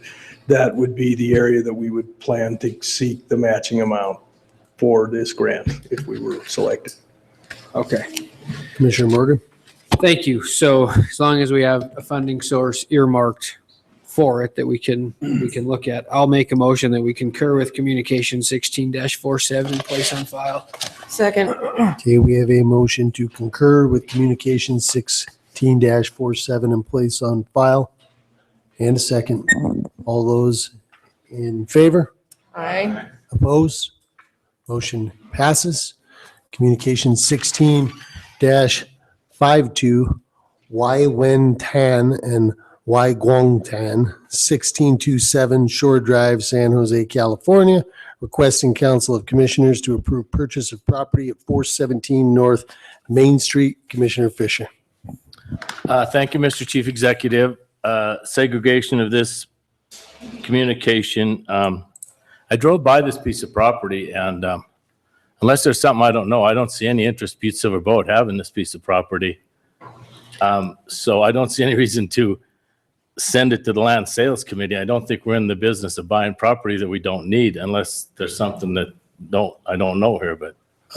Correct me if I'm wrong, and I don't know if there's anybody out there, but the property in question is actually totally encompassed within the original mine yard.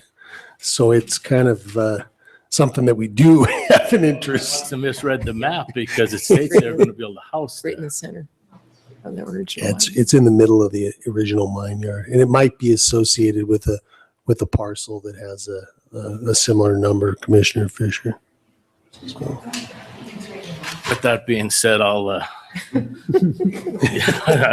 refer this to the Land Sales Committee, Communication 16-52. Just to reiterate, I did go by there and they claim in this they're going to build a house there at one time, these gentlemen. It states in their letter here, it says, we have since moved to California, no longer plan on building on the property. Well, I'm glad they never got underway with that project. So we might want to review that a little bit. Thank you. Okay. Second on the Okay, recommendation. we have a motion to refer to the Land Sales Committee in a second. Nothing further on the question. It had great seats for the folk festival. All those in favor? Aye. Opposed? Motion passes. Communication 16-55, Karen Hassler, Butte-Silver Bow Public Works Department, requesting council approve maintenance agreement with DLT Solutions for AutoCAD water software. Commissioner Fisher. Once again, thank you, Mr. Chief Executive. The only question I had on this, and I'm sure Mr. Schultz or someone can answer it, is we are purchasing two instead of just one. And I think in years past, we only purchased one of these programs, and I was curious just why would we purchase in two rather than one? Commissioner Fisher, I'll $700 defer that question to Mr. Schultz. Mr. Chairman, Commissioner Fisher, we hired another engineering tech, Jonathan Bargman, probably 6 or 8 months ago. Prior to that, we only had Bob Boone as a design tech, and so we only needed one renewal. And so now we've got two guys doing design work. Jonathan Bargman primarily works on storm and sanitary sewer and road issues, and then Bob Boone does the water division design. So that's the reason why we have two. Follow-up, Commissioner Fisher? Thank you, Mr. Chief. Now, this is a computer program that we use that states the price of material we're purchasing. Is that correct? Mr. Chairman, Commissioner Fisher, AutoCAD is a very powerful, widely used design program. It creates the plans and the profiles and the actual design sheets that our crews then use to build the facilities or that we then use to go out to bid. So it's the actual software that creates the design. One more follow-up, Commissioner Fisher. Thank you, Mr. Chief Executive. And in your opinion, you do feel that we need two of them rather than one? We are that busy that we might need two of these programs? Mr. Chairman, Commissioner Fisher, Bob Boone and Jonathan Bargman have separate workstations. They are actually now in separate buildings. And so for them to be able to function, I mean, they use this stuff literally every day. For them to be able to function, they each have to have the software. Yes, sir. Thank you, Dave. Okay. Mr. Chief Executive. Yes, sir. At this time, I would recommend to concur and place on file communication 16-55. Okay, thank you, Commissioner Fisher. We have a motion and a second to concur and place on file on the question. Commissioner Purdue Dolan. Thank you, Mr. Chief Executive. Dave, I just had a question about that. With these two powerful AutoCAD programs and with another engineering tech, do you think that this will help lessen all of the costs we subcontract to all of these engineering firms and be able to do more of the projects in-house? Mr. Schultz? Mr. Chairman, Commissioner Purdue Dolan, we do a lot of projects in-house. And I think it was maybe 6 or 8 months ago, we had totaled up the design work that we had done. Let me give you some examples. All of the work that was done on Montana Street 2 years ago, Harrison Avenue last year, was all designed in-house. And that stuff was stamped by me, and Bob Boone was the primary designer. The Cobbin Street mill and overlay that was done last year was designed by Jonathan Bargman using this AutoCAD software that was bid out, and Hall was the successful bidder. We're in the process now of designing the water main and the sewer main replacements that we'll do this coming summer. These two gentlemen are. So, but to answer your specific question, we hire consulting engineers to do the unusual things that we don't have a skill set to do. Designing water plants and sewer plants, brand new facilities isn't something that we have the horsepower engineering wise to do. And to also do unusual things like this shop study. And we also have an engineering contract for help with the very complex Superfund world that we find ourselves in. And so I think as we stop building water and sewer plants, and hopefully that'll stop at the end of this year, and someday the Superfund stuff will end, I think that our reliance and our expenditures on outside consultants will decline. But we will continue to use our existing engineering resources, and we will be designing as fast as much as we can. Thank you. Anything else on the question? Seeing none, all those in favor? Aye. Opposed? Motion passes. Section 3, communications to be read and acted upon. Communication 16-53, John Sesso, Director of the Butte-Silver Bowl Planning Board and Superfund Coordinator, requesting council for concurrence and staff recommendation on a new location for the county shops. Mr. Sesso? We have a companion one. I know it shows up as two separate communications, but they really are kind of going hand in hand. And so one's information and one is on a recommendation. So Mr. Sessa, would you care to kick this off? I'll just introduce the communication last week. Mr. Chairman, members of the council, John Sesso, Planning Director. The document kind of speaks for itself. We were asked to outline the specific conditions by which we would recommend the pole plant. We also believe that having a ace in the hole with respect to an alternative is very smart. We don't know how much success we'll have in succeeding in getting the assurances you all demand, and I think this community deserves. But we thought it was prudent to do our best to try to give the process another month to try to secure the site. We have made this recommendation with earnest research, and we've put on your desks the document that Mr. Dare from Pioneer Services has put together for your review and led to the conclusions that we recommended. We really are here more to answer questions that you might have regarding the recommendation and take it from there, Mr. Chairman. Thank you, Mr. Sesso. On the question there, Mr. Morgan? Thank you, Mr. Chief Executive. John, I just want to thank you for providing this letter.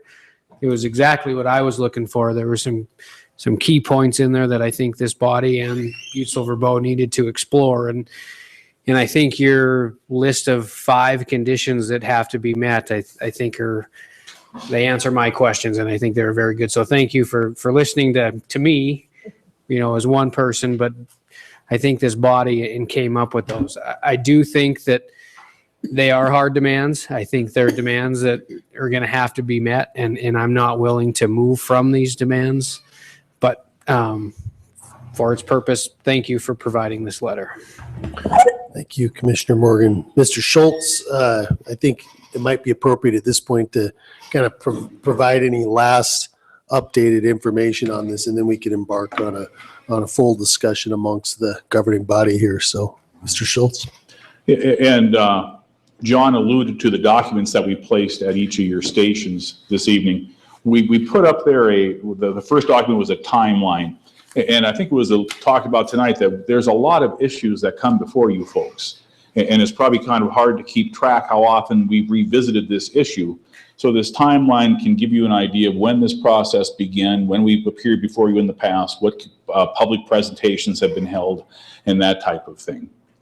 Also on your desk, we provided the cost summaries for the Gilman and the Montana Pole sites, and those are the 2 sites that are involved in this recommendation.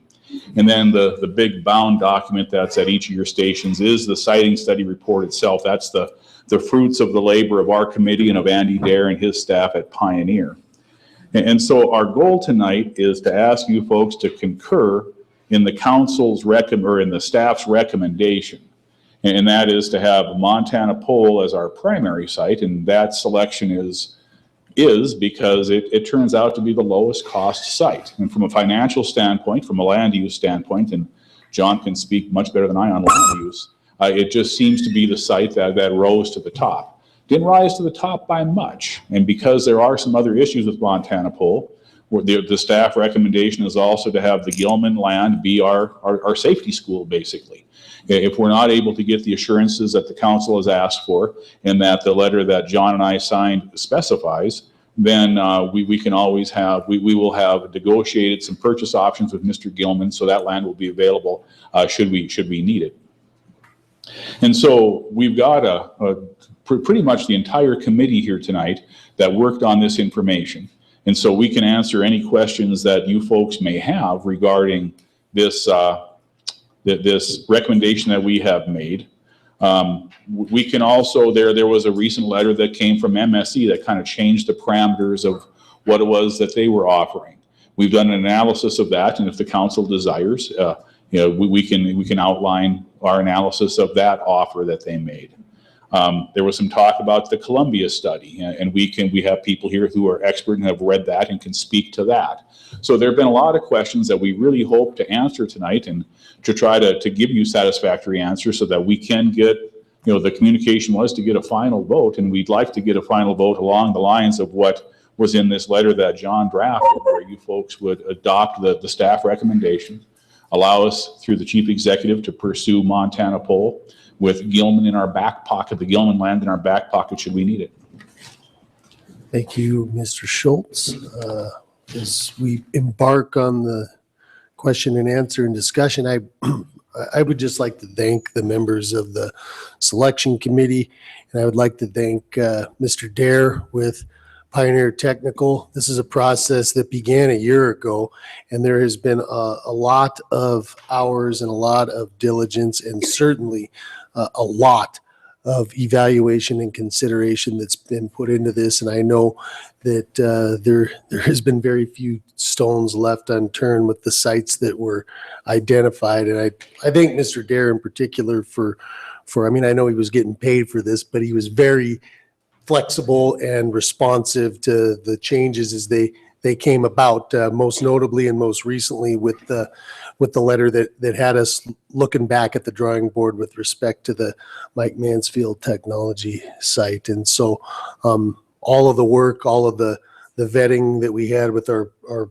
public meetings and with our staff, both the selection committee members and the folks that work at the existing county shops and who will work at this new facility wherever it's located. I think we're ready to open the discussion and turn it over to you all here tonight in making a decision, whatever it may be. So we'll start off with Commissioner Foley. Thank you. Dave, I guess the question that you've already answered, because I guess your opinion hasn't changed, but you said you've done analysis of MSE's recent letter and sent to you as well as all the commissioners. So I would be interested in hearing what your review of their proposal, the recent proposal, would be. Okay, Mr. Chairman, Commissioner Foley, we anticipated that this would be a question, and so when we got this letter, I don't know, it was yesterday or the day before, we immediately talked with Helen Joyce. We got some parameters from her that we needed to do an analysis, and so then we crunched the numbers. And I started up the computer, and we have a few slides that kind of describe this. And I would ask if Andy Dare, who has done this specific analysis, could maybe present this to you.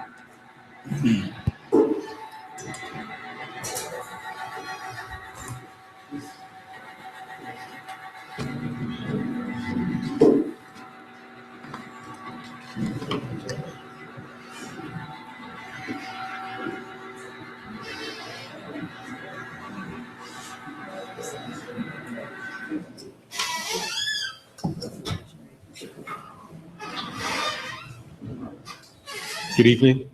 Andy Dare, Pioneer Technical, 1101 South Montana. Go ahead.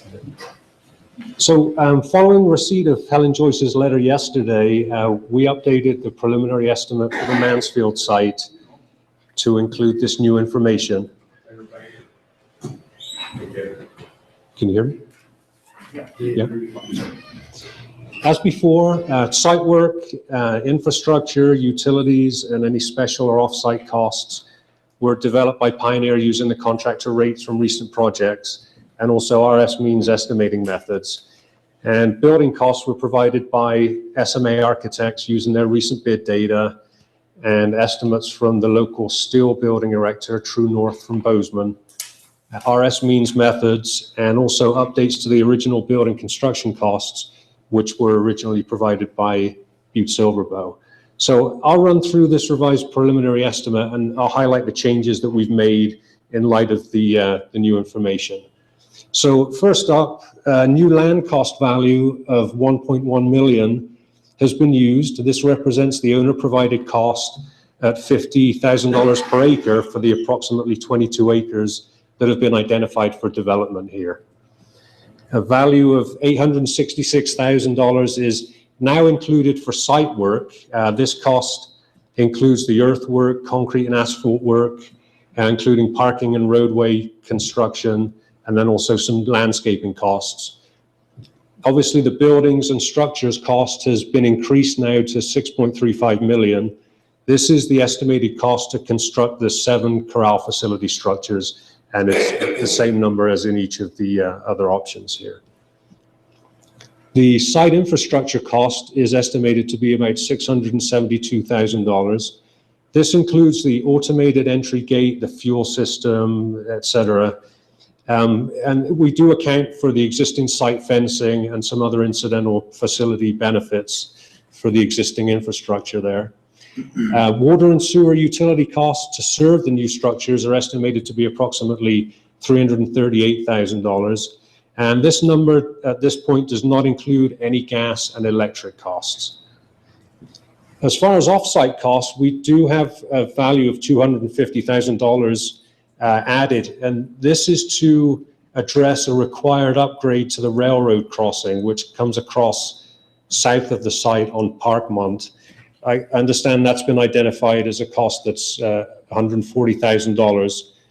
And we also have some costing in there to widen that access road. I don't unfortunately have a map of the proposed 22 acres, but it's to the west back end of the MSE facility. So we anticipate that the south entrance will more than likely become the primary entrance should this site be developed. So the revised total estimated capital costs you can see are $12.5 million. And this is actually a slight increase from the earlier estimate by approximately $250,000. The utility O&M costs were adjusted down. If you recall, there was a concern with the available space at the MSE or Mansfield facility, that it was over and above the needs of public works. And that was borne out in the utility costs that were provided by the owner. We've now revised those down to be in line with the new buildings that Public Works will accommodate there. And so the new O&M cost total is $901,000. So in summary, the revised costs remain the most expensive of the sites that have been studied to this point. Thank you.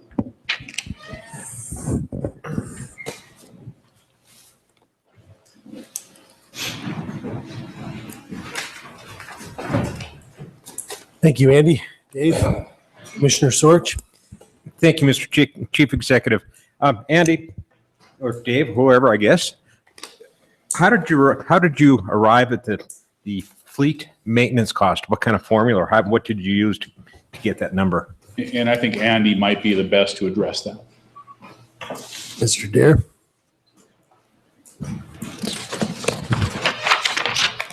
Chief Executive, Commissioner Sorich. This was something that I ran through on the last presentation when we looked at these numbers. The O&M costs were mostly focused on the mileage, the annual mileage for the light-duty vehicles and also the heavier vehicles that Public Works use. What we did, we gained information from Public Works, estimated the annual mileage of the light-duty vehicles and the larger vehicles, and calculated the annual fuel cost. And using the service frequency information provided, we added the cost of any scheduled vehicle maintenance. So Jocko at the shops there was able to provide us all the information for 2015.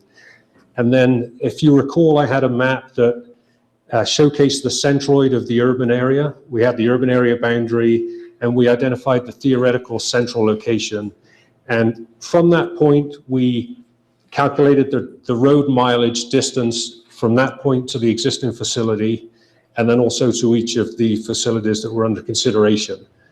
And so once we calculated that, we adjusted the total mileage travel distance by a percentage, and that would account for the travel of a vehicle to and from the location, in addition to the travel that it would do on a daily basis throughout the year. Thank you. Does that answer your question? Mm-hmm. Thank you. Perfect. Commissioner Purdue-Dolan? Thank you, Mr. Chief Executive. Andy, did you figure in any of the costs? This issue came up in our Economic Development Committee. The back taxes issue, does that calculate into the cost structure at all in your consideration? Chief Executive, Commissioner Purdue-Dolan, you're referring to the MSE number. It's my understanding from the information that we received from MSE that the cost would be borne by them to release that. I'm certainly not in a position to speak to that, though. Okay. Commissioner Fisher?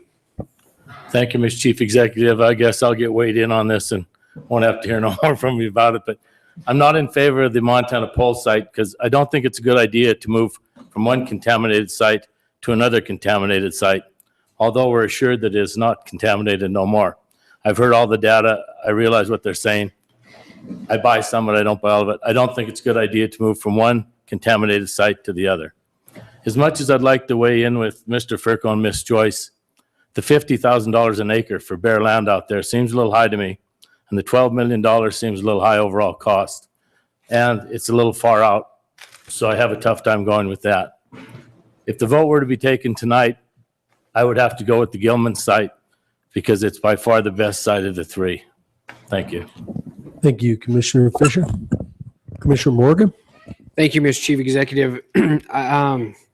Just as far as doing a vote tonight, I would think that with Mr. Sesso's letter, we would go through and note and place on file and then move to communication that Mr. Schultz provided in the next one. Is that 1621. 1621? Is that your thought too? Yeah, I think that's definitely the process, Commissioner Morgan. So I would make a motion to note communication 16-53 in place on file. Second. Okay, we have a motion to note Mr. Sesso's staff recommendation in place on file. Is there anything on the question? Seeing none, all those in favor? Aye. Opposed? Motion passes, which moves us to the 16-21. And Commissioner Morgan. Do you want to read that title? Communication 16-21, David Schultz, Director of Butte-Silver Public Works, requesting time on the February 3rd regular meeting agenda for Council of Commissioners to take a final vote on the selection of the new location of the county shop site. Commissioner Morgan. Thank you, Mr. Chief Executive.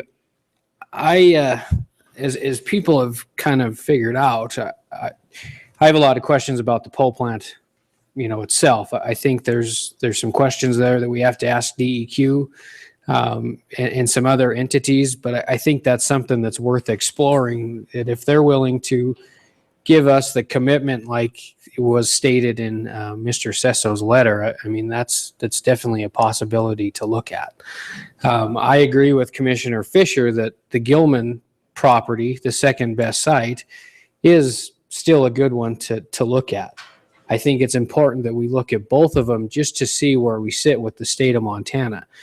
The reclamation work that has gone on in Butte-Silver Bow looks spectacular. I mean, there's no doubt about it. And the thing that we have to realize is that when we go through and reclaim these places, we've got to assume through proper techniques and proper studies and stuff that is guaranteeing that they're back to a useful purpose. We have to take that and we have to treasure those, because that's the goal of a lot of entities in Butte to clean up those sites. As far as another business or corporation moving to the pole plant, there probably isn't a better one that would be there besides Butte-Silver Bow for maintenance, because we know what we have to monitor. We know what the work is. And I think we'd be good neighbors and everything like that. As far as the site, excuse me, not the site, the look of the corral or the county shops, the current existing location is pretty nice. I mean, for a county shop, I mean, Butte-Silver Bow takes pride in it. They keep it clean. They have a nice lawn in front. I've driven by there several times. It's on my way home. I don't think it's an eyesore. Looking at some of the properties that we're looking at, to me, are a bigger eyesore in their current condition than what they would be like with our current maintenance shops on there. So, not to say that we're going to pick the pole plant if we don't get exactly the conditions met, because like I said before, I am not going to budge off of these 5 conditions as stated in Mr. Sesso's letter. And if we don't get that, I'm not going to support this. But I think it's worth exploring. Let the state of Montana, the DEQ, come back and tell us, no, we're not going to give you the stamp of approval. Let's hear it from their lips. And then from there, we can move on and choose a different site. So with that being said, I mean, I would go through and agree with Mr. Sesso's letter, and I would concur with the staff recommendation as presented to the Council of Commissioners. But I'd like to make the reference to the communication number 16-53, and we can direct the chief executive to keep the council informed and present the negotiated property acquisition to this council for final approval. Keep in mind, with that motion, I'm asking, we're not approving the purchase of this property. We're asking you to go out, facilitate the negotiations with them, but come back to us as a final vote. So that would be my recommendation in my motion right now. Okay. Second. We have a motion and a second. On the question, Commissioner Ralph. I'm just curious. I think you're saying that you're also authorizing them to follow up on the Gilman property as a secondary. Right, that's part of it. Correct. Yeah. Yes. So, Correct. so yeah, they would go back and look at both sites with the I would, caveat of. and I would ask Mr. Sesso if you have the document, if you want to state what the recommendation was, so we have it for the motion. Mr. Chairman,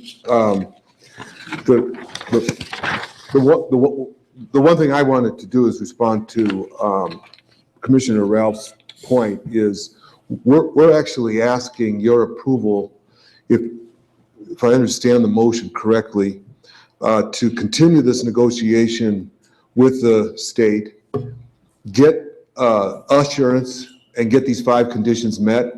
And if we can't, we can't.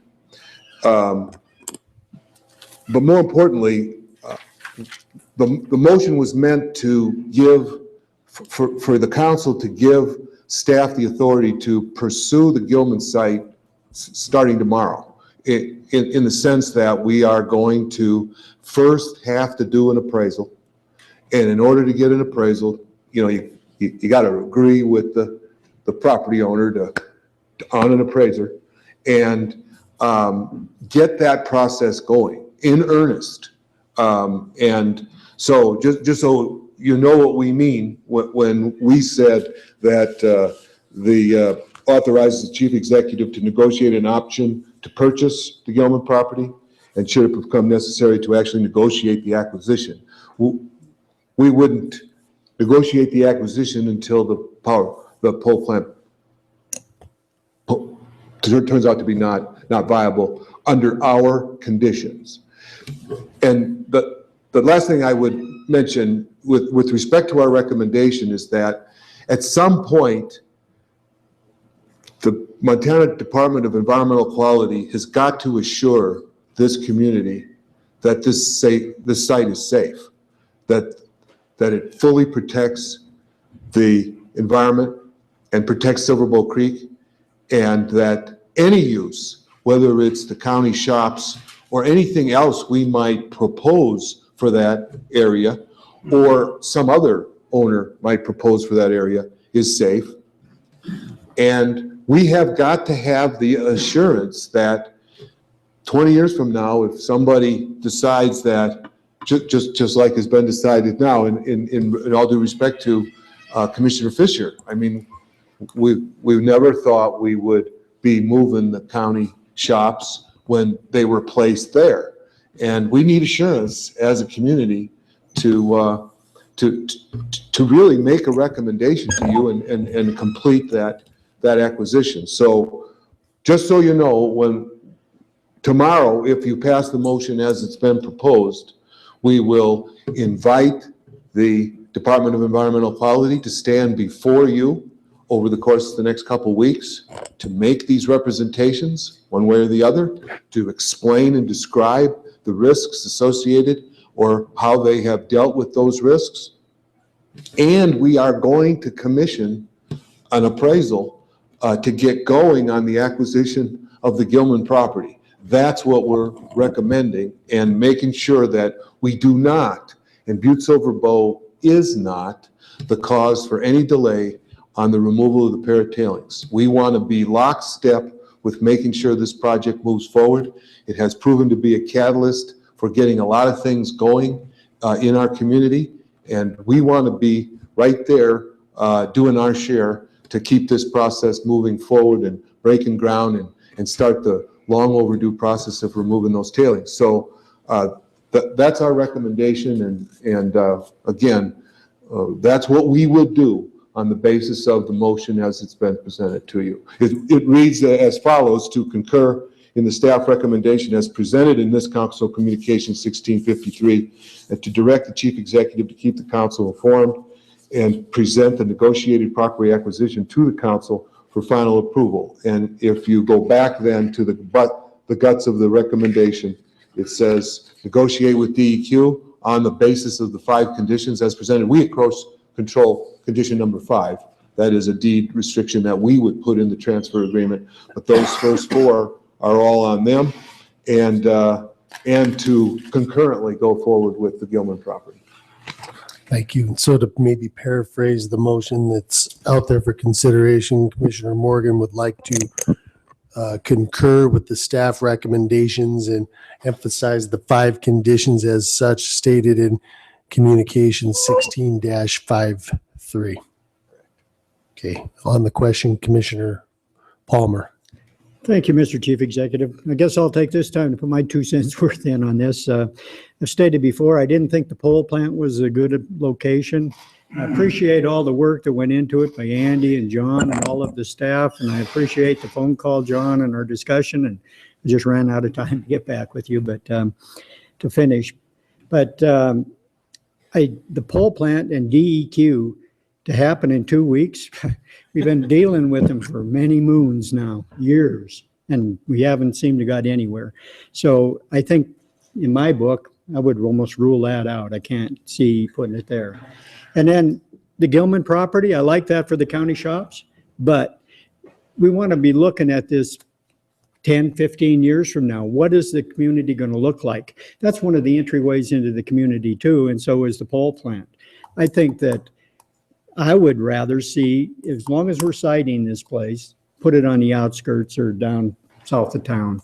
I therefore would prefer the MSC site. The $50,000 was a number thrown out there by the owner, but it has to be appraised, and we have to go with appraised value. So I just think that there's still possibility there, and that's the one that I would lean to, is the MSC site. Thank you, Commissioner Palmer. Commissioner Henderson? Mr. Chief Executive, I kind of am going along with Dave a little bit on this Montana pole site. How many years has it been they've worked on this thing since they worked on it, and it's never been clean, and who knows if they'll ever get it clean. And we're looking at moving the shops and trying to get all this done right away.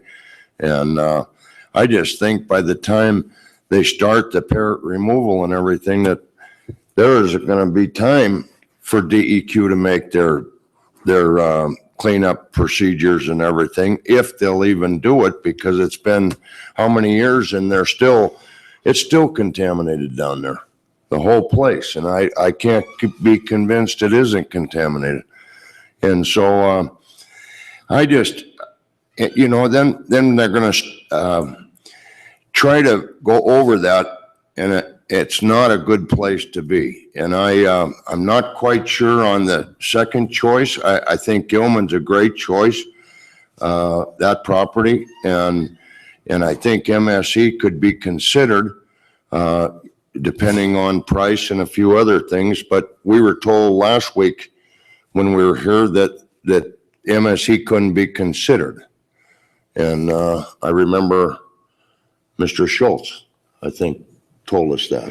Am I correct, Mr. Schultz? Couldn't be considered because of taxes? Mr. Chairman, Commissioner Henderson, I don't think I would have spoke regarding taxes.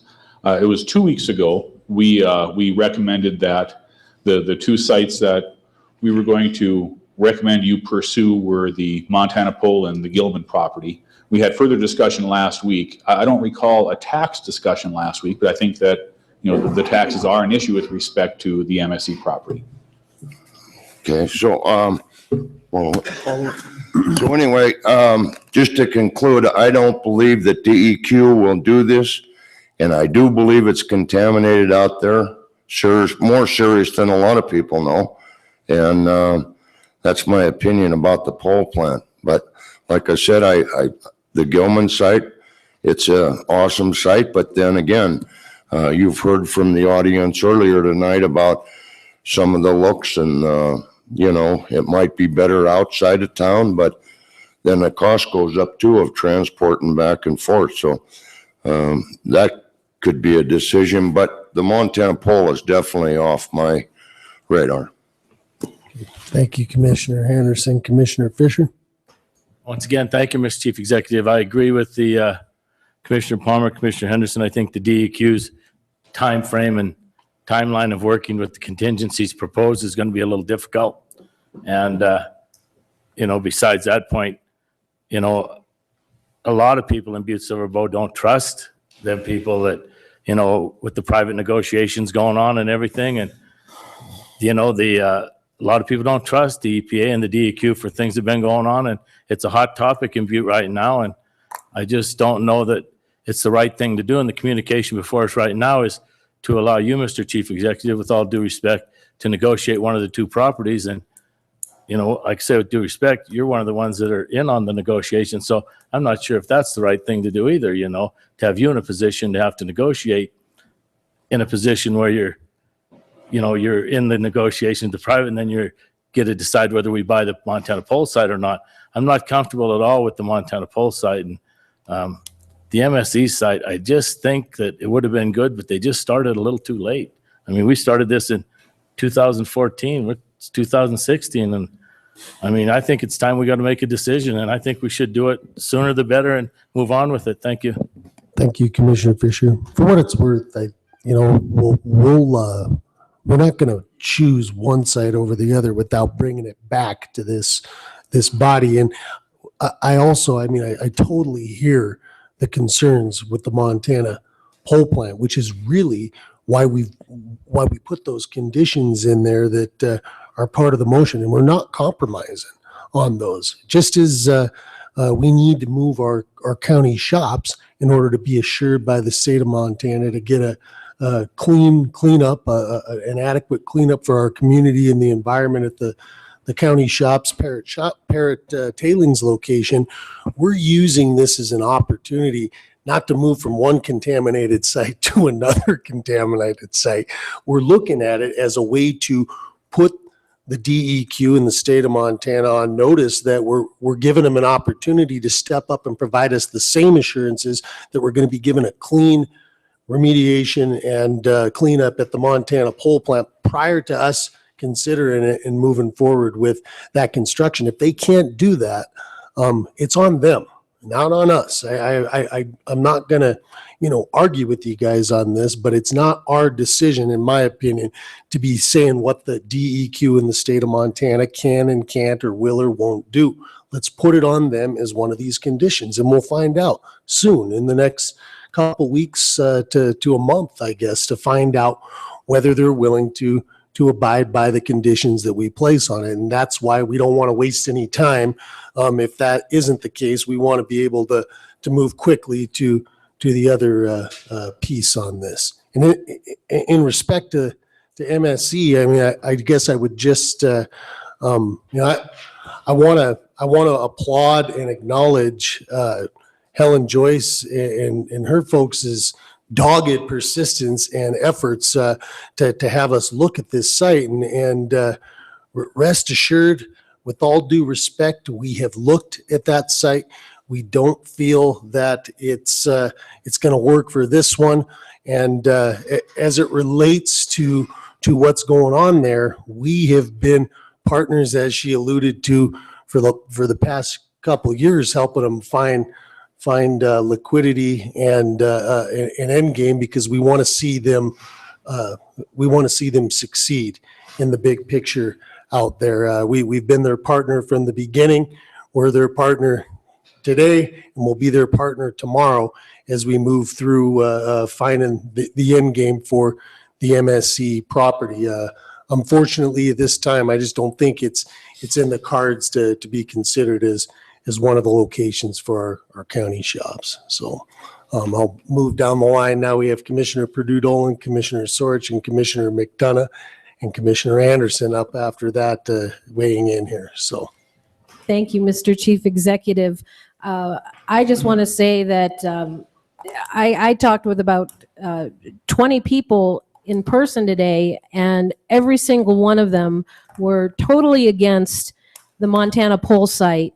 They couldn't believe that it was the preferred site to move the county shops as a Superfund site that is, in their perspective, not clean, not cleaned up, and several of them noting to me that several Superfund sites here in Butte have had to be cleaned up 4 and 5 times to be noted as cleaned up.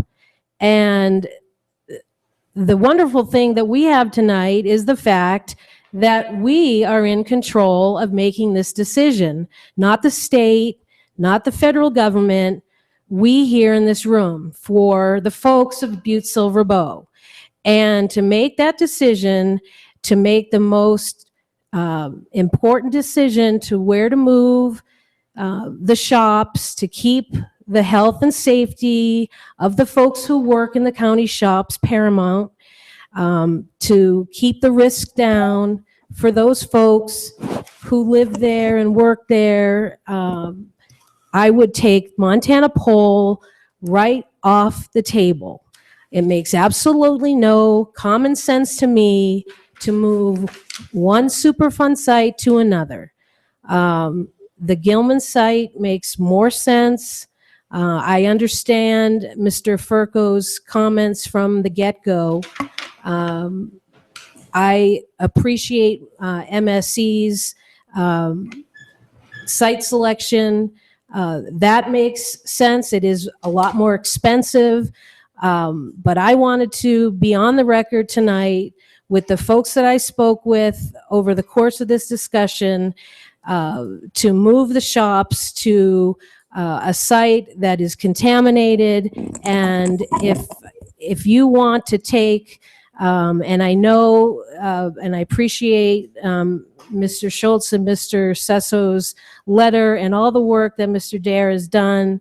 And I appreciate that and all of those contingencies.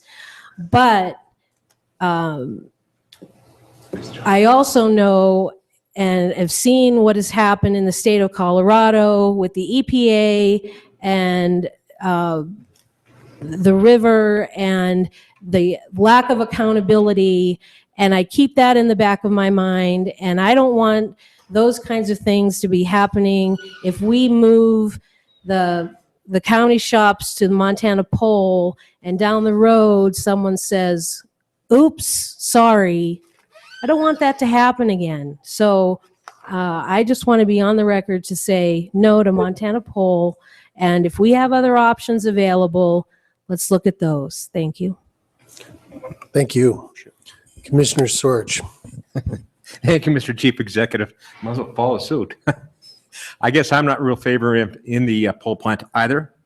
You're also talking in these conditions, you're talking with the EPA. Seems like the EPA has glacial speed. Some of the other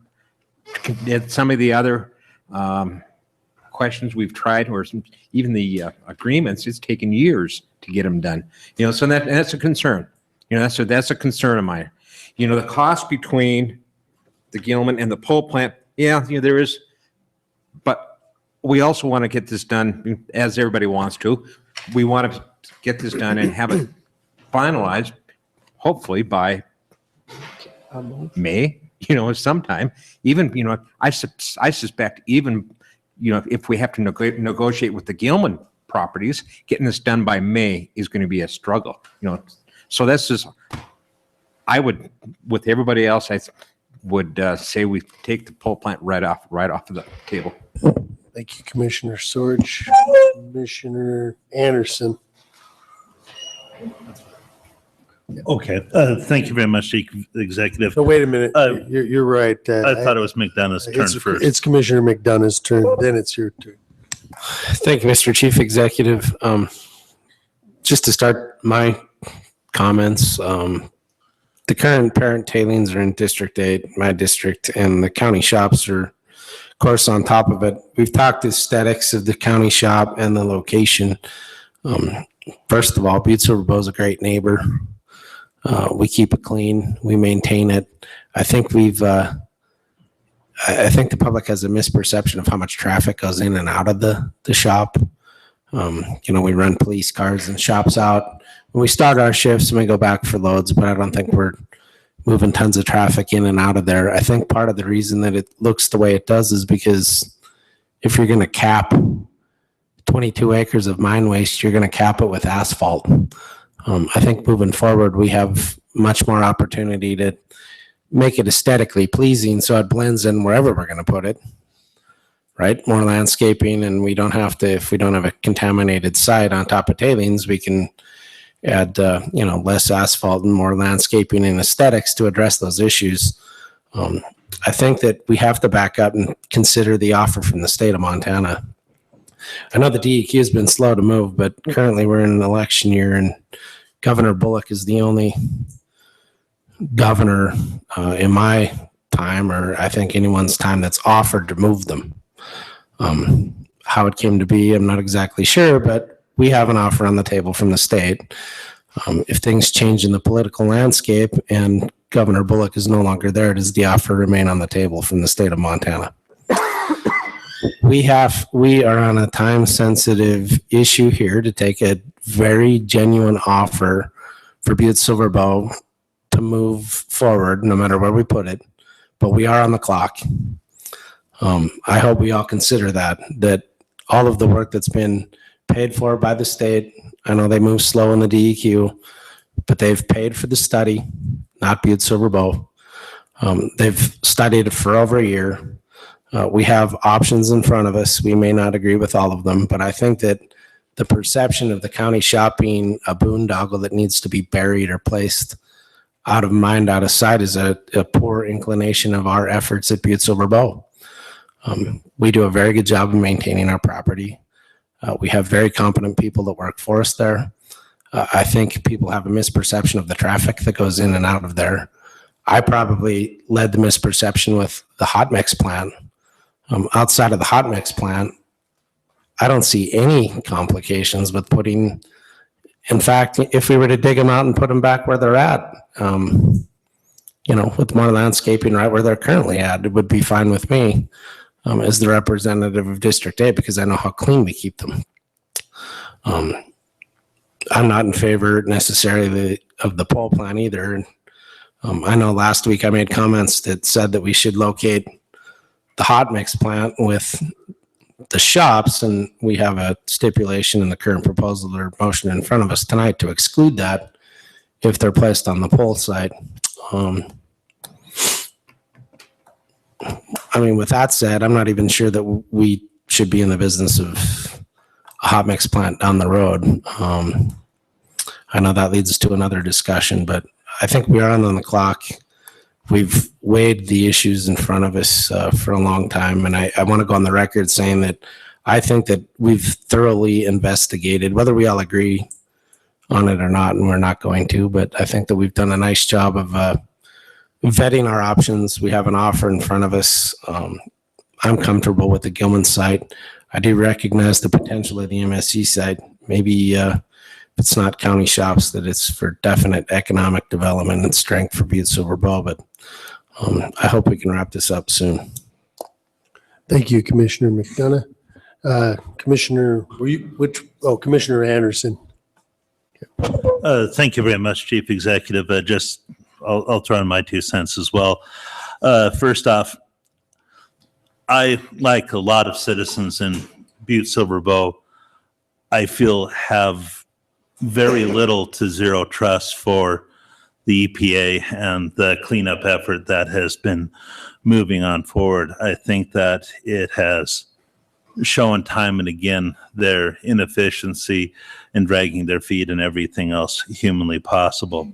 That being said, in regards to the list that Mr. Sesso provided, 1 through 4, which specifically puts in things that regard them, I think that happily agree to all of it, just to wash their hands of the issue. Yes, it's clean. We've done everything we need to. You take it. It's yours. Bye-bye. And they'll look they can kick the can down the road 20 years, rather like they did with the Parrot tailings.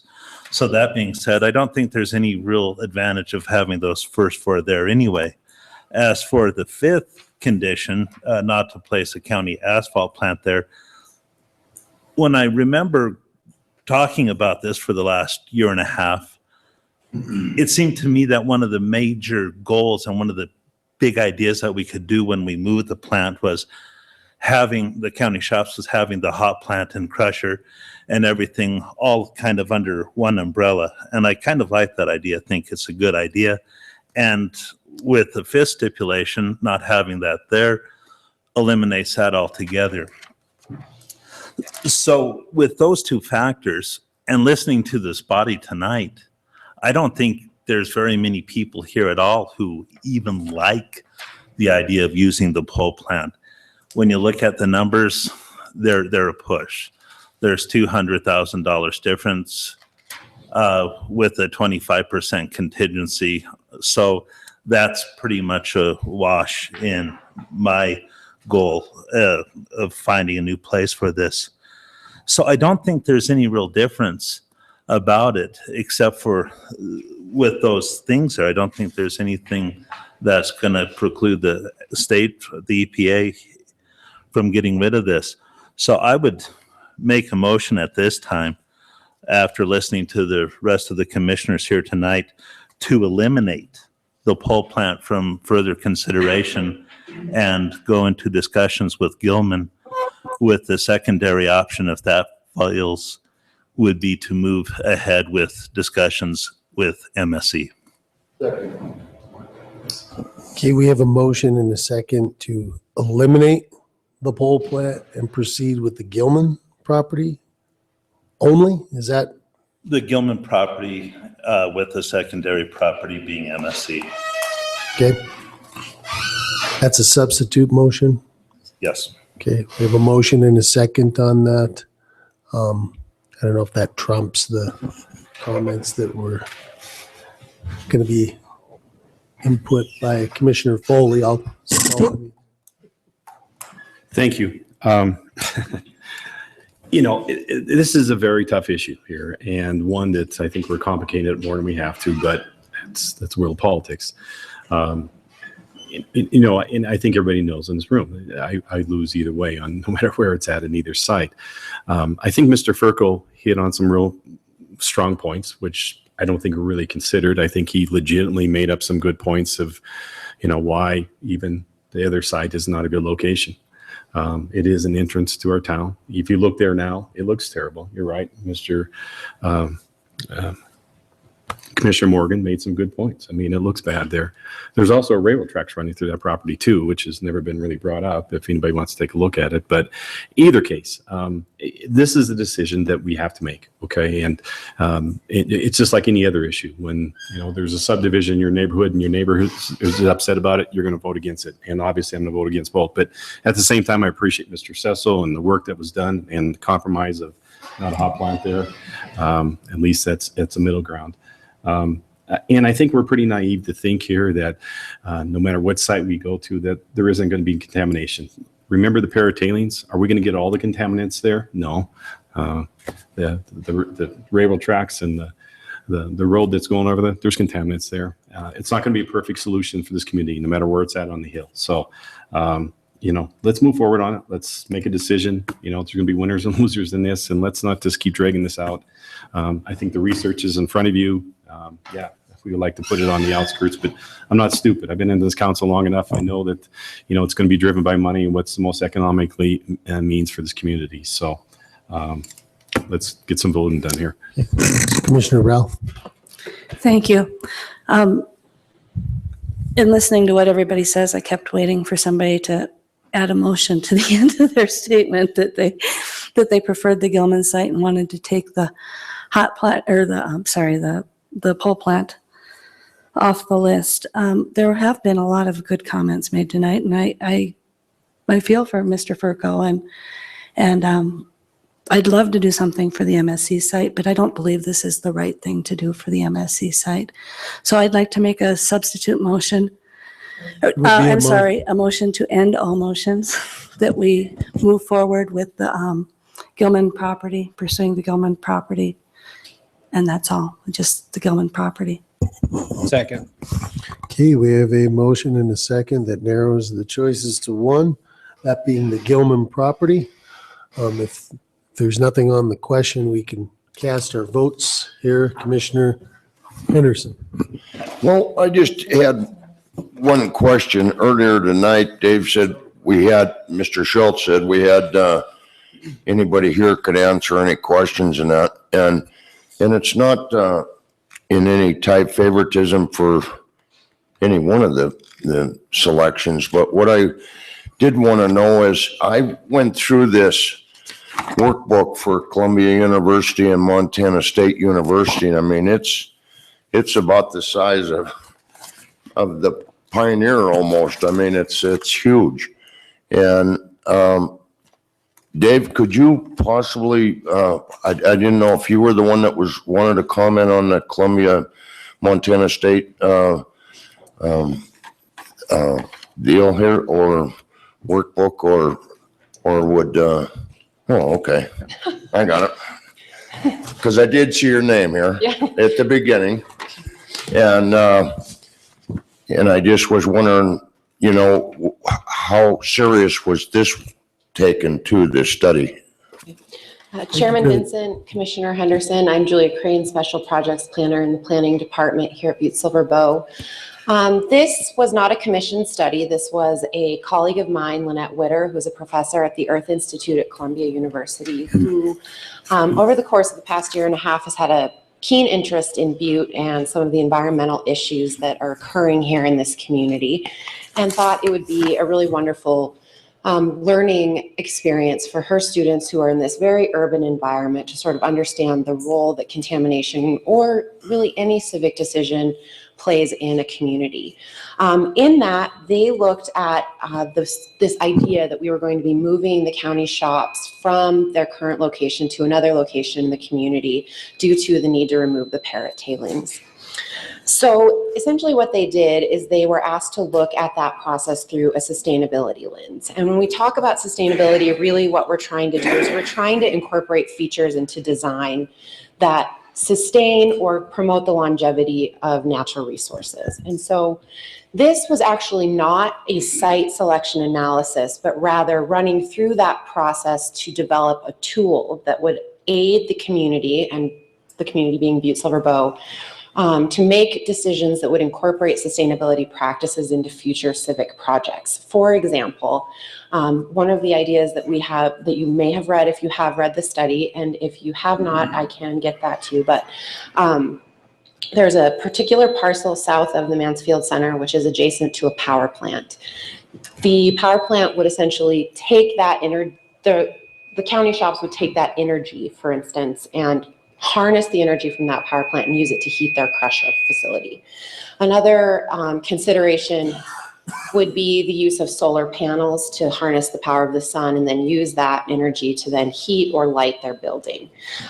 So while it seems like they were actually doing a site selection, they were really not doing a site selection. They were looking at it in a very high level quantitative way, and it did not use any numerical risk analysis similar to that which Pioneer has prepared. So they did not make any recommendations on a site. Rather, they created an Excel spreadsheet that has resources from a literature view to go and then search to find the types of strategies that would be beneficial for our community to implement sustainable projects in the future.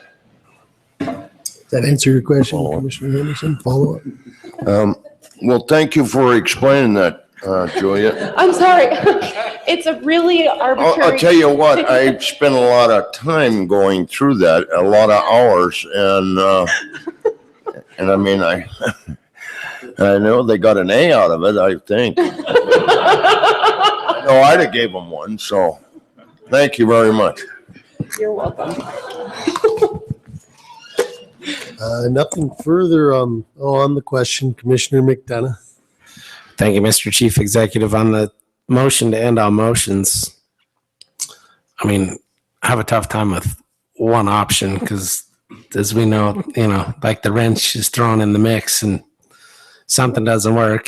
The unforeseeable roadblock or obstacle that we're not talking about, I always like to have two options on the table, which I guess leads us back to two. But I mean, how comfortable does Butte-Silver Bow feel that if on the timeline given that something happens with the Gilman negotiation or the Gilman property, I'm saying that both parties are probably willing to move forward and everything's fine. But if something happens at the end of the day, I'd hate to start the whole process over with one option. And I just hope that we would consider having, I'm always plan B. Very good. Commissioner Sorge. Thank you, Mr. Chief Executive. I'll be real quick. I guess my only concern is about only having one option when you're trying to negotiate something and you only have one. It's pretty given you only got one option, negotiations are going to be pretty hard. And I think these are good points to consider. I'd call on Mr. Sesso to maybe expound on the potentials here of narrowing it to one site right out of the gate. Mr. Sesso. Mr. Chief Executive, we're comfortable with the motion. We would start negotiations tomorrow.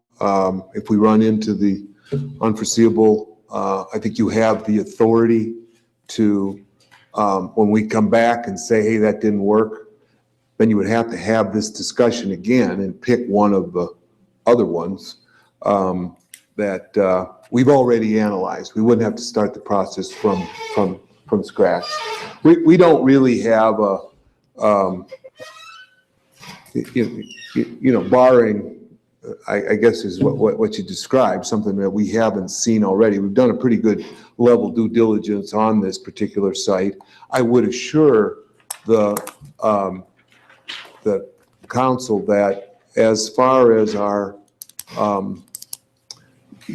entrance to the community, we have a mind to only do something more administrative up and close on Excelsior Street. That's where our administrative offices would be. The machine shop would be probably sited down below where all the trucks have to go in to get, serviced. The gas tanks, the areas where we'd have the most traffic would be down on Centennial. There is a fairly decent buffer between the interstate and the Centennial property on the Centennial frontage. I know that on our Iron Street frontage, which is a very important entrance to our community, I think it would look, pretty good. Actually, there's a couple of buildings there now that look like they're could be used for these type of things. They won't be, but they could be. So it'll be an improvement. We will make a commitment to make sure our front door is as attractive as can be. So it's kind of a little hybrid. It does provide some great advantages with respect to access. If we're going north with trucks, for whatever reason, we can head up on Excelsior Street, which is part of the truck route. And if we're going south and east, we can use Centennial, which comes to a light. I don't anticipate, as far as leverage, we're only going to be paying the appraised value anyway. We got to do an appraisal. We got to agree on an appraisal, and that's what we pay for the land. The real challenge is going to be associated with the site development. It's probably going to be some kind of tiered system because, it drops off pretty far from south to north. Also, just to give you a little more clarity on the reason why we had considered, and now it's no longer considered on the pole plant site, is that there were probably some opportunities that, weren't real as related to the Montana pole cleanup. If they would have assured us, and I anticipate that ultimately they will have to assure us, otherwise we're never going to take the land for anything, let alone the county shops. We were counting on them doing a good bit of the site preparation using the remedial dollars so we could conserve the natural resource damage claim dollars for other purposes. That was on our minds when we prepared our recommendation, but nothing you said is objectionable to us, and I think we can make the Gilman site work, and if it doesn't, we'll just come back to you with Plan B as appropriate. So there you go. Commissioner Henderson. Mr. Chief Executive, John, could you answer something for me? When you consider the Gilman property like we're doing here, do you think in the, with the greenway and the reclamation in that area of the hot plant, would you feel comfortable down the road, that, because I do agree with what Mr. Anderson said. I thought when this process all was taking place a long time ago that we were going to try to combine everything we possibly could so that everybody could utilize everybody's vehicles and everything else and compactors, and instead of duplicating, having them up to Kelly and having them out here and having them out here and keep buying different ones. So I thought we were going to kind of try to consolidate. Now, would you feel comfortable with the hot plant going up there at the Gilman site down the road whenever the chief executive and Mr. Schultz or somebody else, or if they decide to move it then? I mean, because you eventually are going to try to connect on the Greenway with the trail system and that, aren't you? I mean, isn't that down the road a ways in this open space? Yes, yes, and yes. Thanks, John. So the fact is that we've had a considerable effort to make sure we co-locate. I spoke with all of you a month or so ago about whether that was a priority, and it was. We've got to look down the road. The comprehensive corridor project that we hope we have ignited now with the removal of the paratailings will take us at some point across Montana Street to the asphalt plant. Mm-hmm. I don't think that's tomorrow. I don't think that's even next year, but it will come. And at that time, after we do our due diligence on whether staying in the business of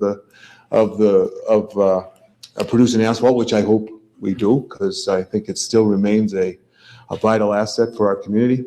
But as Commissioner Foley and I have discussed many times, the answer to the co-location is that it will not be on the Gilman property as we've defined it and that we've brought to you. That property is zoned M1 and is zoned only for the shops.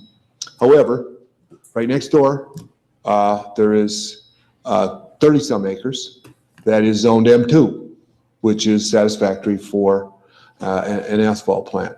So if and to the extent we decide we want to co-locate at some point in the future, we would have to come back and, ask your permission to negotiate with the owner to the east of the Gilman property. And it's right across the street, from the metro. And so I think we would achieve our overall goal to the extent that we are compelled in the days ahead. And it would all be in that general area.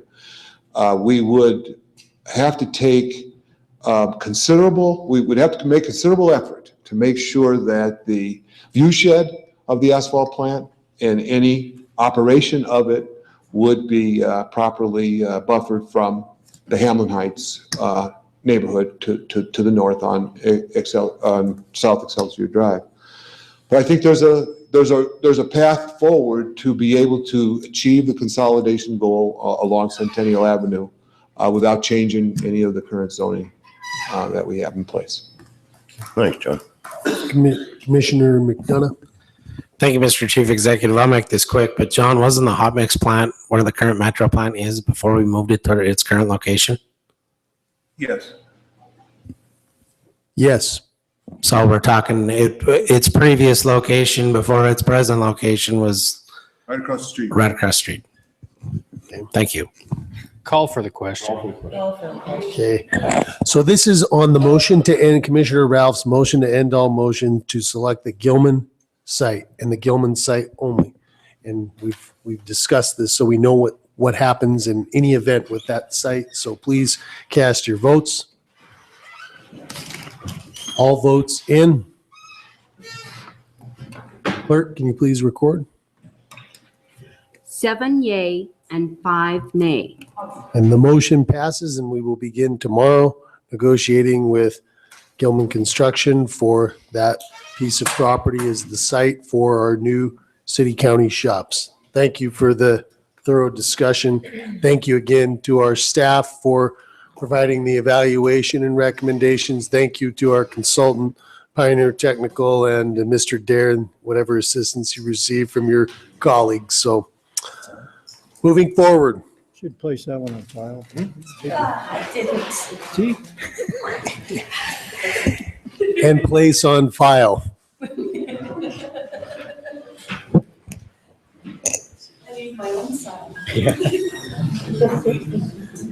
Section 4, ordinances and resolutions refer to judiciary. Please take note of ordinance 16-2 and resolutions 16-3 and 16-5. Section 5, ordinances and resolutions for final reading. Clerk, can you please read the title? Ordinance number 16-1.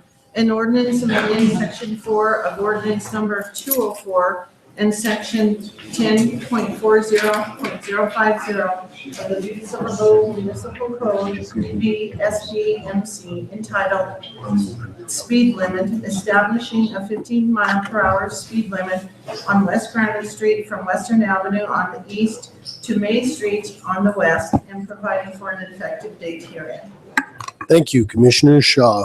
Thank you, Mr. Chief Executive. At this time, I move to place Council Bill number 16-1, ordinance number 16-1 on final reading and passed, having been deemed fully read at length.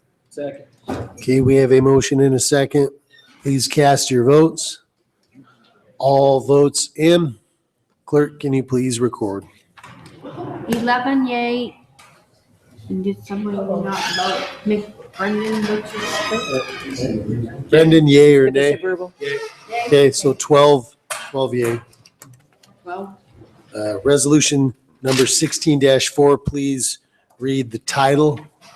Resolution number 16-4, a resolution relating to the $10,268,000 sewer system revenue bond, DNRC Water Pollution Control State Revolving Loan Program, Series 2016, authorizing the issuance and fixing the terms and conditions thereof, the resolution, on file in the original records of city and county in my legal custody, that the resolution was introduced by the Council of Commissioners of the city county at a regular meeting on January 20th, 2016, and that the meeting was duly held by the Council of Commissioners and was attended throughout by a quorum pursuant to call and notice of such meeting given as required by law, and the resolution has not, as of the date hereof, been amended or repealed. Thank you, Commissioner Shaw. Thank you, Mr. Chief Executive. I move to place resolution number 16-4 on final reading and passed, having been deemed fully read at length. Okay, we have a motion and a second. It's a roll call, so please cast your votes. All votes in. Clerk, can you please record? 12 yay and 0 nay. Okay, motion passes. This time, is there any public comment on matters that were not on this evening's agenda? All right, Urbana, 2601 Grand Avenue. I'll make it very short. Alley Rally is not on the agenda. We need more than a week on each end. We need a month on each end to get all the green materials out of the community. That's the time when we're working on it. So please pass the word 1 month before and 1 month after. Thank you, Mr. Brandrob. Any other public comment? Seeing none, we'll move into the calendar of other meetings and events. Does anyone have anything to add? I would add that on February 13th at 3 o'clock, we'll have our Chinese Lunar New Year parade commencing from the steps of the courthouse. And in case you didn't see it, last year in 2015, we were listed as number 3 on the list of the 7 most significant Chinese Lunar New Year celebrations in the United States by the Smithsonian Asian Pacific organization out of Seattle. So if you haven't been to it, check it out. It's pretty spectacular. So with that, motion to adjourn. I move to adjourn. Anything on that question? Oh, I'd just say go Broncos. Go Aye. Broncos. All those in favor? Aye. Opposed? Motion, meeting adjourned.